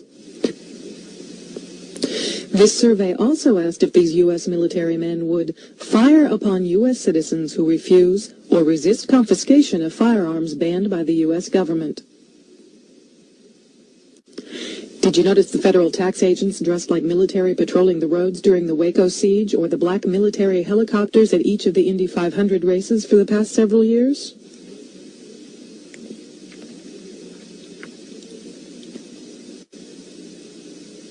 We found that these state facilities are being built in the middle of U.S. Army property, not just in Indiana, but other states, as people sent us pictures of such facilities in their states, such as this facility at Camp Pinckney in Brighton, Michigan.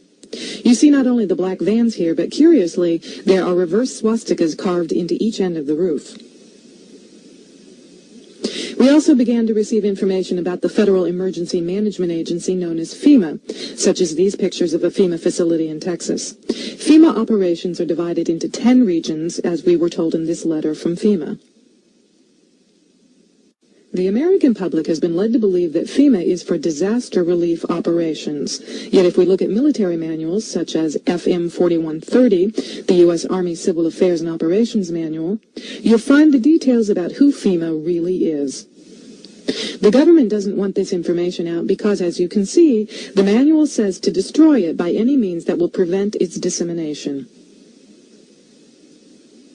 The manual says that FEMA is the executive agency that serves as the point of contact for the USG for emergency management within the United States. Under Executive Order 12148 of July 20th, 1979, the President transferred all functions from the Civil Defense Civil Preparedness agencies under the Department of Defense to FEMA.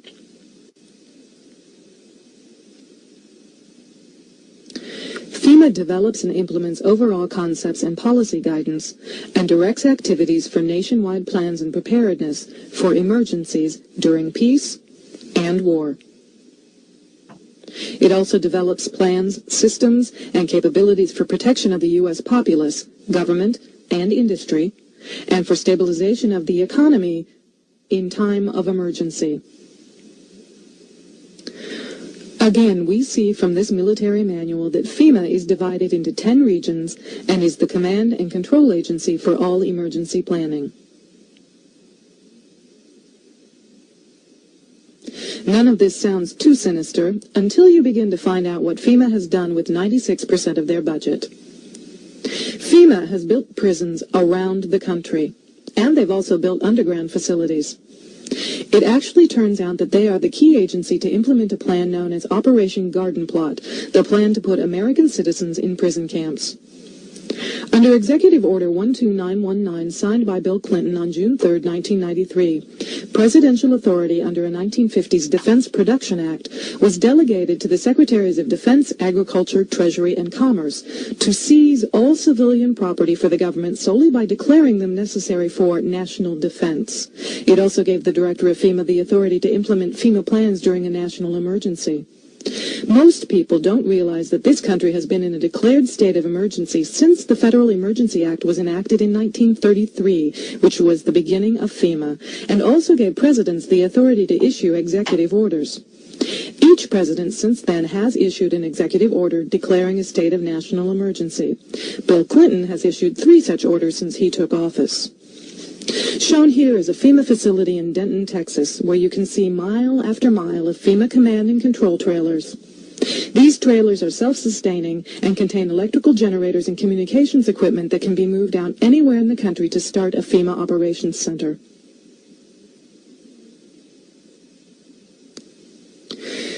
Several military manuals, such as these manuals, ranging from 1985 through 1994, speak of FEMA as the implementing agency for Operation Garden Plot, the plan to put American citizens in prison camps under military control.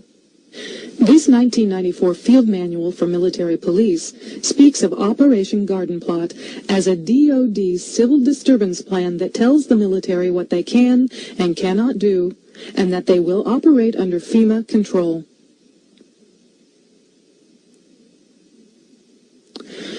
Several thousand U.S. troops are training in the U.S. this summer and fall, and if we look around us, we can see plenty of the signs and symptoms of a global takeover under the auspices of the United Nations taking place right here in our country. These trucks are Soviet trucks imported from eastern Germany, parked at a private facility in the DeSoto National Forest in Sautier, Mississippi, just outside Gulfport off Highway 59. A sign on the facility says Airmar. Airmar is privately owned, but the signs on fences around the facility say this is a U.S. Customs facility. Several acres of federal forest land was bulldozed to create this customs facility solely for Airmar. No one knows for sure what this facility really is, but one thing is certain, it's not what we're being told it is. And there are 750 Soviet chemical trucks sitting in Mississippi whose sole use is to spray chemicals and nerve gas in chemical warfare operations. What are they doing in Mississippi? What are they doing on U.S. soil? And why are they under the protection of the U.S. government if they are privately owned?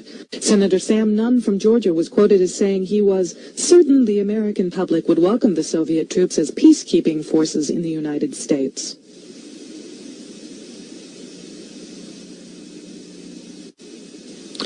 Not only have these Soviet trucks been found in Mississippi, people recently photographed these 2 clearly marked Soviet vehicles in Texas.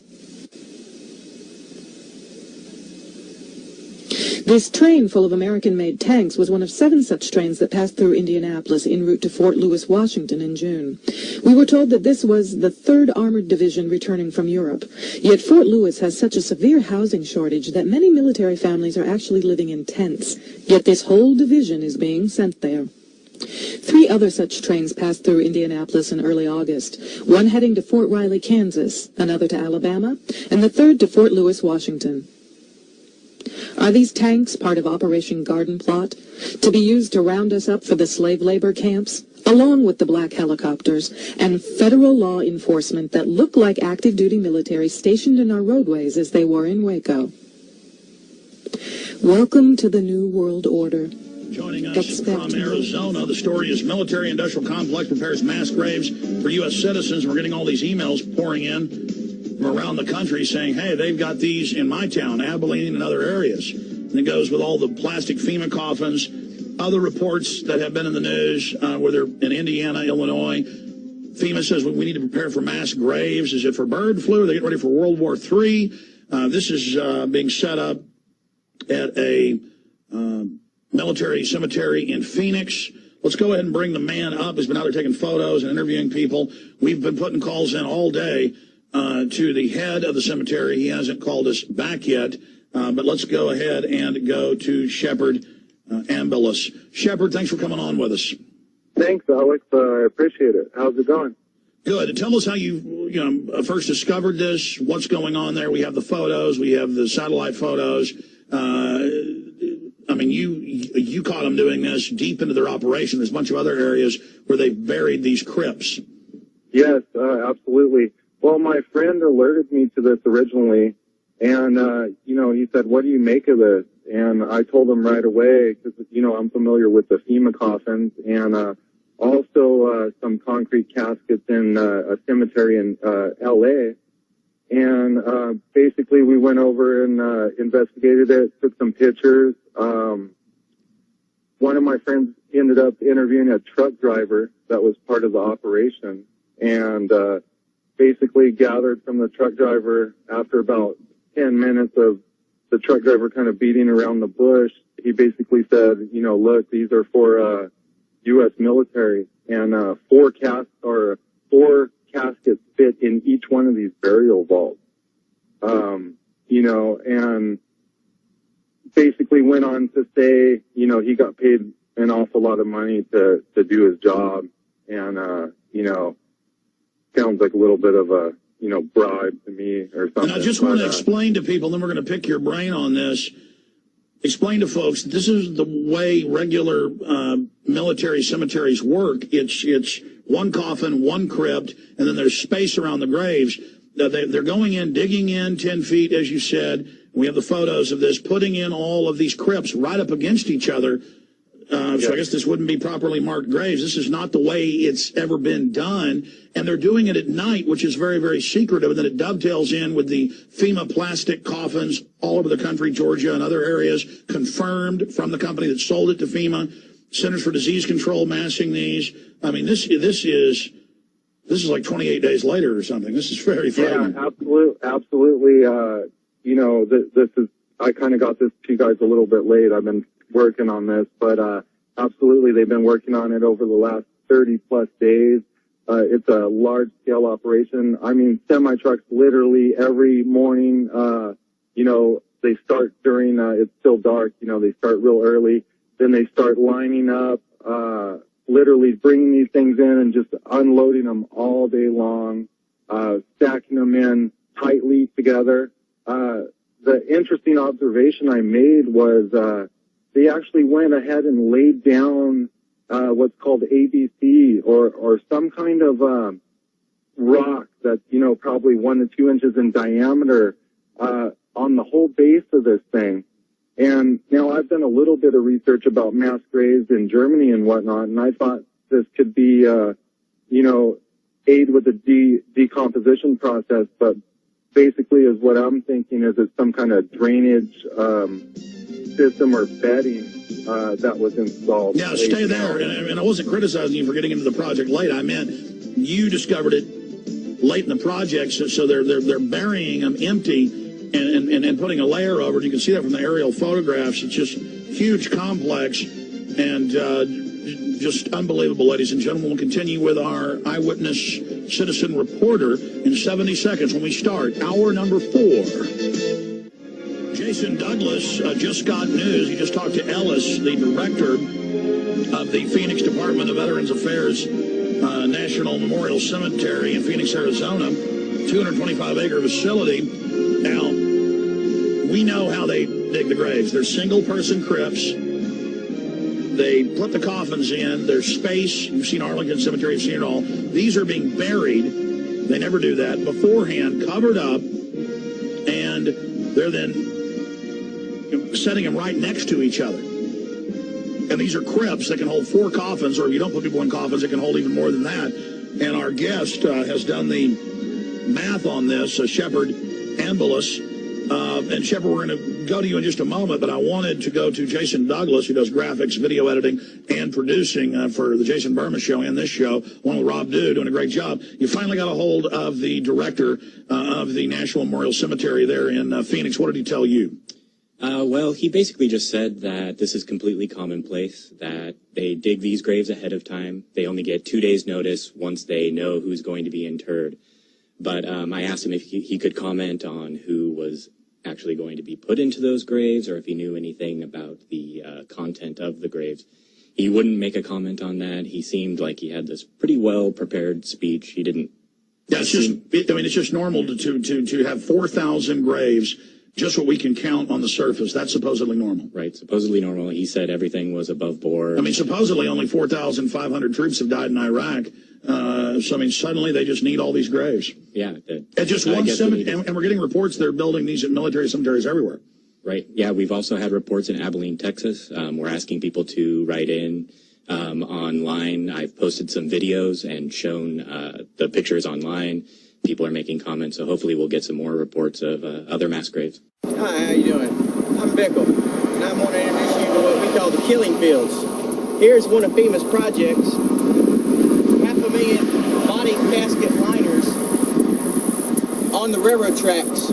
The second location of two, this one here in Covington, Georgia, at my back doorstep. 1.5 million on the same track line right here, follows all the way down to Madison and into Atlanta. FEMA controls and has made a purchase order in 2005 and contracted for 5 million caskets or body liners. They're sold by a company called Polyguard. Vantage Corp actually, I believe, is holding the merchandise for the company Polyguard, who actually manufactures. It's a Hercules style series, airtight bio hazard container, and this is, as I say, the second of three locations.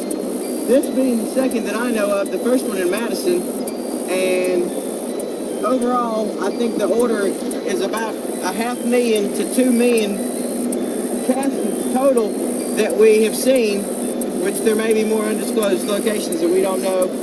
We're definitely looking into it. Like I said, if you want to see the company that manufactures, it's Polyguard. You can't find them online, and this is the Hercules style series. And if you go to spend.org or spend.org, you'll see the budget and the order where FEMA ordered these. And this will probably be one of the first in a number of series that will run on the Federal Emergency Management Agency and what they're currently programmed and doing. So I just want to open up the eyes to the rest of the community and let them know that the caskets are here. And again, this is Covington, Georgia. And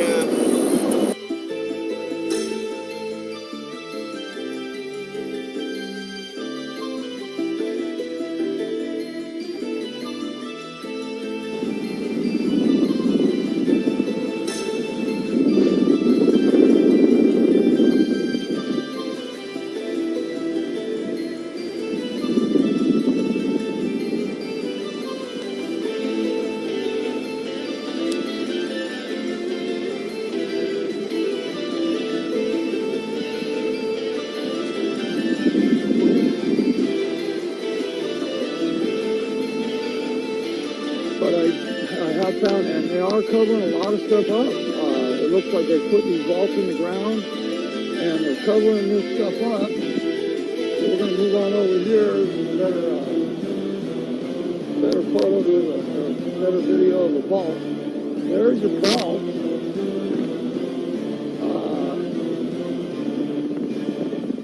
This is quite interesting to say the least. PS4 News has learned if mass arrests happen at the Democratic National Convention, those taken into custody will be jailed in a warehouse owned by the city of Denver. Our investigator Rick Salinger discovered the location and got inside just today for an exclusive look. Protesters, Rick, not happy with the setup. As you would imagine, Jim and Karen, they are not. This is a building filled with metal holding cells. We showed up at the facility unannounced today. The doors were wide open, and we managed to shoot for several minutes until a Denver sheriff's captain asked us to leave. The newly created lockup is inside a warehouse on the northeast side of Denver. Inside are dozens of metal cages. They are made out of chain-link fence material and are topped by rolls of barbed wire. Our presence here was not authorized nor welcome. And this is a secure environment. secured area, so we're concerned about how that's going to be utilized by people who potentially are trying to be disruptive. Let them go! Let them go! In past conventions, mass arrests have taken place. With Denver's jails already overflowing, new space had to be created and officers trained. Each of these fenced-in areas is about 5 yards by 5 yards. There's a lock on the door. How long those arrested will be kept here is not known. A sign on the wall reads, "Warning, electric stun devices used in this facility." We showed our video to Adam Young and Zoe Williams, leaders of groups that plan to demonstrate during the convention. Very bare bones and also very reminiscent of a political prisoner camp or a concentration camp. I mean, that's how you treat cattle, and then you show the thing where it said, stun guns in use, and just change the word gun for bolt, and I mean, it's a meat processing plant. The Sheriff's Department will not discuss the facility at this time. But we want to make sure that we've got our game plan set. We want to make sure that the entire procedure is laid out. All the personnel know what they're supposed to do. The plans were to keep this place a secret, at least for now. The American Civil Liberties Union says it will ask the city of Denver how prisoners will get access to food and water, bathrooms, telephones, plus medical care, and if there will be a place to meet with attorneys. And the protesters, Jim and Karen, have already given this place a name. They're calling it Gitmo on the Platte. All right. Thanks for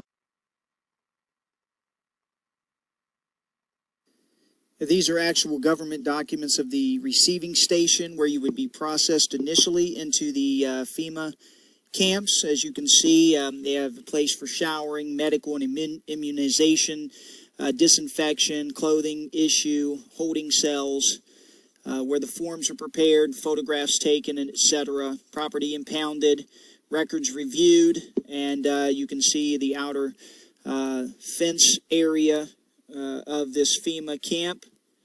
And next, you have a receiving station also with officers' quarters. You can see for the enlisted people, the non-commissioned officers, females, and officers. Down at the bottom, you've got the screening area where property records, personal hygiene, the photographs would be taken, and then you would have a prisoner of war holding cell to the bottom right of the screen, and fenced areas with towers, as you can see, guard towers. And then lastly, the detention facilities here. These are all official documents in HR 645 showing where the prisoners would be housed and an exercise area. So you can see these are official documents on how they would and will and have built these FEMA camps. So these are official documents. I also wanted you to see the Fusion Center, Ohio's Fusion Center. It is actually called the Strategic Analysis and Information Center, Columbus, Ohio. As you can see, zip code is 43223 on West Broad Street. This is an intelligence gathering apparatus for the Department of Homeland Security. Zooming in, you can recognize the street if you've ever driven up or down this street. And if you look over here to the left as I'm scrolling, you will see the actual building. Incidentally, a friend and I drove up here one morning after we got off work and drove around into the parking area and looked, and there were no signs whatsoever of any strategic analysis and information center. Nothing to show that this is a Department of Homeland Security area. Actually, this is the Bureau of Motor Vehicles, and the Department of Transportation is what it says. But you would never know that this is an information gathering apparatus for the Homeland Security. So just wanted you to see that as well.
basically, you've got to understand that this is an agenda by the global elite to take over the world, simply put. And the FEMA camps are a byproduct of it. It's a result for the dissidents who are not going to go with this program.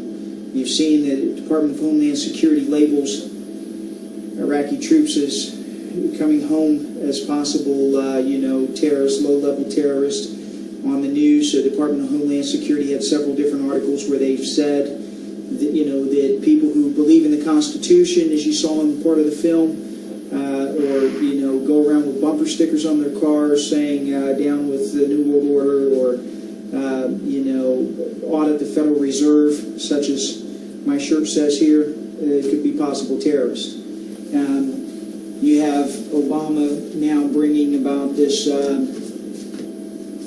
new civilian force, and here's the Department of Defense directive number 1404.10, January 23rd, 2009, DoD Civilian Expeditionary Workforce, basically, hiring people to become civilian police for the Department of Defense and Homeland Security. And I could read this stuff. My film could be, 5 or 6 hours long. One thing I did want to read in here lastly was from the book The Creature from Jekyll Island, which is about the Federal Reserve System, how it was created and how it's corrupt. It's not a federal system. I suggest you get this book sometime and read it. But on page 98, it talks about financing, corruption, and despotism.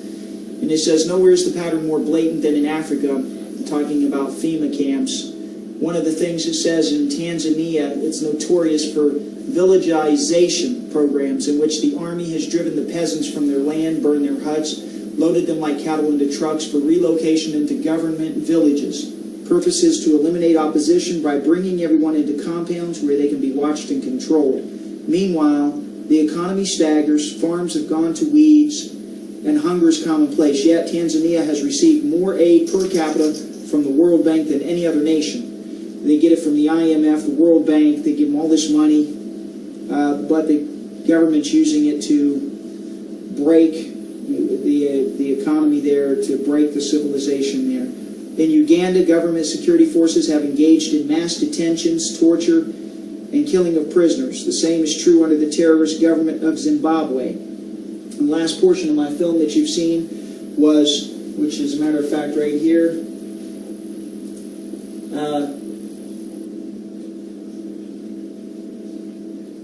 the last portion of that film is an Australian detention facility, and you saw the torture and the deprivation that's going on there. A man even having his mouth stitched shut. This is all coming, guys, and if you sit around and you don't do anything about it, then you can't blame anybody when you're sitting in the FEMA camps. So you have to get involved. You have to call congressmen. You have to call your representatives. You have to go online. I suggest that you go to jbs.org, infowars.com, check out Israeli National News Network, check out a lot of the internet networks, because that's where you'll find a lot more of the information. The media that you watch on TV is watered down. It's owned by basically the CFR through Rupert Murdoch and other members of the Council on Foreign Relations, which is a global think tank group that works subvertly to take away the Republic of the United States. And so just, if you don't do anything about it, it's going to be your own fault. As for me, I'm going to continue to inform you, and hopefully I'll be able to do so. Zimbabwe is a classic case. It says, after its independence, the leftist government nationalized, which means confiscated, many of the farms previously owned by the white settlers, and most desirable of the lands became occupied by the government's senior ruling party officials. The rest were turned into state-run collectives. They were such miserable failures that the workers on these farmlands were themselves begging for food. Now, that's exactly what's happening here in the United States, too. Everything's being nationalized. Car companies, banks. You see now that they're giving the Federal Reserve System more power to regulate all aspects of your life. And H.R. 2454 has now been passed in the other day, which basically is a carbon tax which is going to break the pocketbooks of all the American people. So friends, all I can say is study, get online, get involved, get action-oriented, call your officials, and prepare, because Gerald Celente, a forecaster, has also said by 2012 it's going to be total chaos, economic collapse, if not war. You know, Korea's over there rattling sabers, Iran, who's got turmoil, CIA's all over the place, causing all kinds of havoc, but it's coming. I hope this will prepare you, and may the Almighty be with you.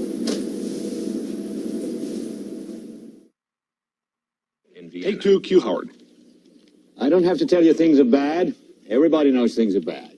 It's a depression. Everybody's out of work or scared of losing their job. The dollar buys a nickel's worth. Banks are going bust. Shopkeepers keep a gun under the counter. Punks are running wild in the street, and there's nobody anywhere who seems to know what to do, and there's no end to it. We know the air is unfit to breathe, and our food is unfit to eat. We sit watching our TVs while some local newscaster tells us that today we had 15 homicides and 63 violent crimes, as if that's the way it's supposed to be. We know things are bad, worse than bad. They're crazy. It's like everything everywhere is going crazy, so we don't go out anymore. We sit in the house, and slowly the world we're living in is getting smaller, and all we say is, please, at least leave us alone in our living rooms. Let me have my toaster and my TV and my steel-belted radios, and I won't say anything. Just leave us alone. Well, I'm not going to leave you alone. I want you to get mad. I don't want you to protest. I don't want you to riot. I don't want you to write to your congressman because I wouldn't know what to tell you to write. I don't know what to do about the depression and the inflation and the Russians and the crime in the street. All I know is that first, you've got to get mad. You've got to say, I'm a human being. God damn it. My life has value. My life has value. Dude, I hate...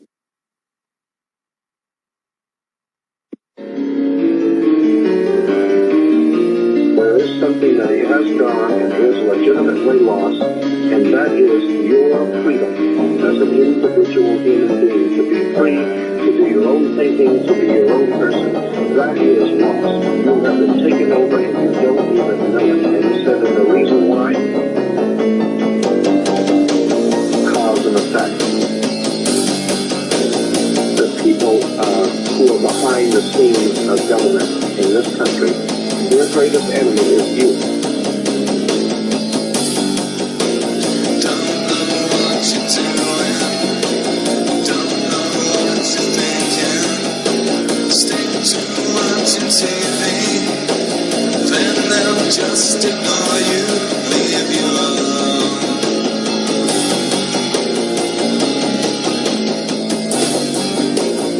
I think at one time or another we've all questioned as to whether all that we see and are experiencing in our world has some sort of a rational plan behind it. Because we understand now that both the Republican and the Democratic Party in our country are basically run by the same people.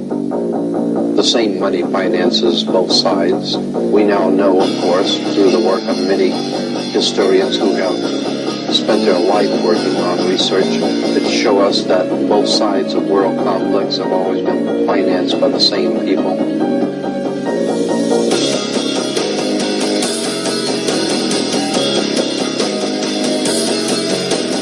Question what you see, it's not reality.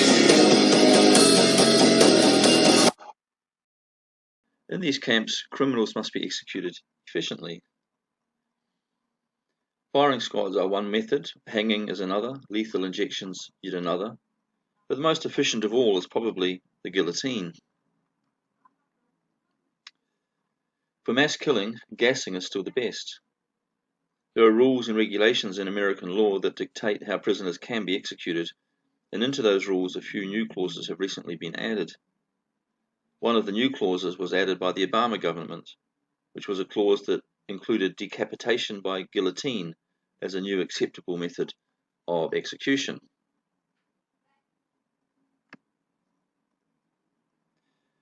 The new rules almost immediately saw thousands of guillotines being imported into America and sent to FEMA camps from 2014 onwards.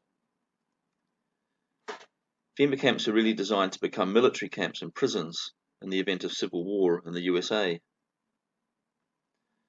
What's interesting about most of these camps at the moment is that they already have barbed wire fencing, guards, and high security protocols of military bases.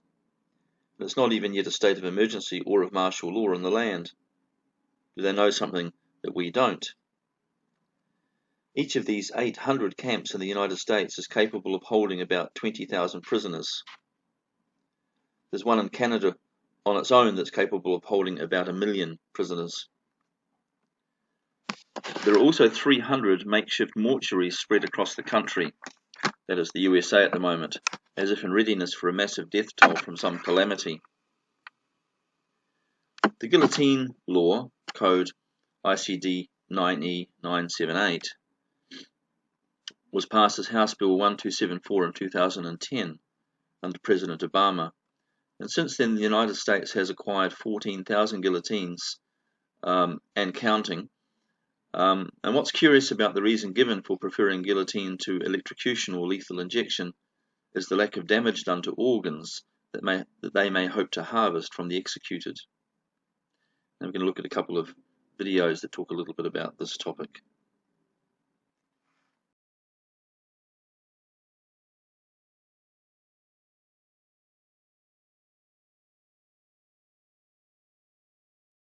Pamela Schufert reporting from North Carolina. I was riding on a bus from Butte, Montana to North Carolina, when I met a young man all dressed up in full and impressive Army Ranger uniform. He carried his .445 mag gun and many knives and several phones and military backpack and other equipment. He told me he was a staff sergeant from Fort Lewis. Fort Lewis is where many modern guillotines have been stored for a long time, for use in martial law. I teased him at first and told him I knew all about the modern guillotines in Fort Lewis. He was shocked. He said, "How did you know? This is highly classified information." I told him that the U.S. military was not telling the young men like him, but these guillotines will be used on Americans and Christians in the future under martial law, to behead all New World Order resistors. The longer he listened, the angrier he got. Using a few choice expletives, he said, "They never told us this would be used on Americans under martial law, to get rid of all Christians and New World Order resistors. We thought they would be used in Iraq or something." He then asked me to tell him more and more. Finally, so angry at how they were being deceived and brainwashed, he told me, "I will never go along with this New World Order agenda. I am a Christian. I will contact my men in my platoon, 64, and those I can trust who are Christians. I will tell them the truth." I was supposed to go to Fort Hood for more special ops training next week, and then return to train my men in how to operate these guillotines. There is a special underground training center where the guillotines are. We are not allowed to bring in any cameras, cell phones, etc., because of high security and silence regarding these guillotines. They are 6.5 feet high, with hand restraints and a place for a person's head as they stand. We were going to use dummies for practice, but now I am refusing this assignment, and I will contact the men under me who I can trust, who will not go along with this NWO agenda, and will come out instead with Humvees, weapons and everything we can get our hands on to fight this New World Order agenda. We parted him the next day. He told me he talked to his sister and family, and they were shocked. They were all military. They told him, "How do you know about this New World Order martial law agenda? It is all highly classified." When he told them about me, I had given him a copy of my Airman magazine with my famous USAF father's cartoon in it. He was quite amazed and impressed. He told me his USAF aunt would submit my name to USAF intelligence computers to see where I stood in the sight of the USAF. He told me, "She said you are red flagged, subject to arrest and interrogation, and are classified by the USAF as a threat to national security." Me? A threat to national security? All for telling America the truth about coming martial law. This Army Ranger had told me that if he had been on the side of the New World Order agenda, he was authorized, as an Army Ranger with highest security clearance and much special ops training, to march me outside the bus and shoot to kill for knowing this classified information, or he could have called the nearest military base and had vehicles come to arrest me immediately and take me away for interrogation and termination. That is how classified my inside investigating and information reel is. Yesterday when I called him, he had even more shocking information for me. I am on the run, now. They are trying to pick me up and my USAF sister, too. Our pay and military service and bank accounts have all been closed off. We cannot access anything now. They are now arresting half the men in my platoon. Men I talked to, who agreed that they would never go along with the New World Order martial law agenda. All their pay and service and bank accounts have been cut off from them now too.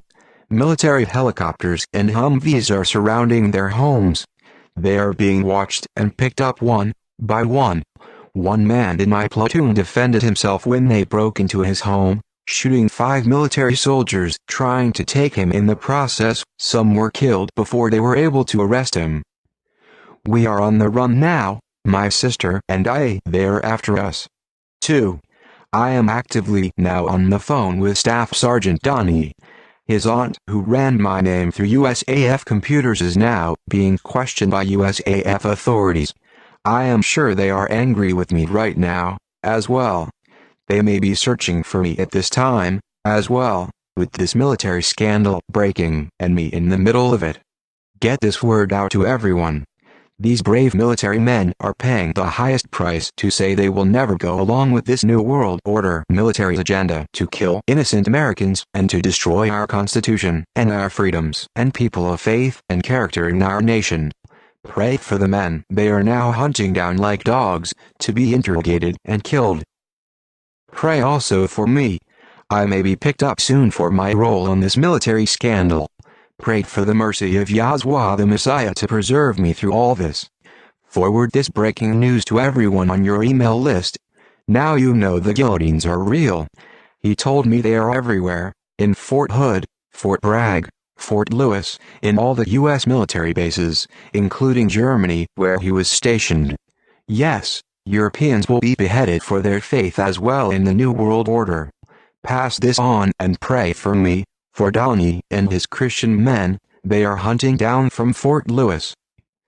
Pamela Schufert, noted author, investigative journalist, reporting live from across the nation. It is now time for the true believers of USA, Canada and for the whole world to prepare for the coming crisis. It will not be without persecution, testing and bloodshed. I dare say, in fact, that it is time for the true believers of North America to prepare for martyrdom for their faith.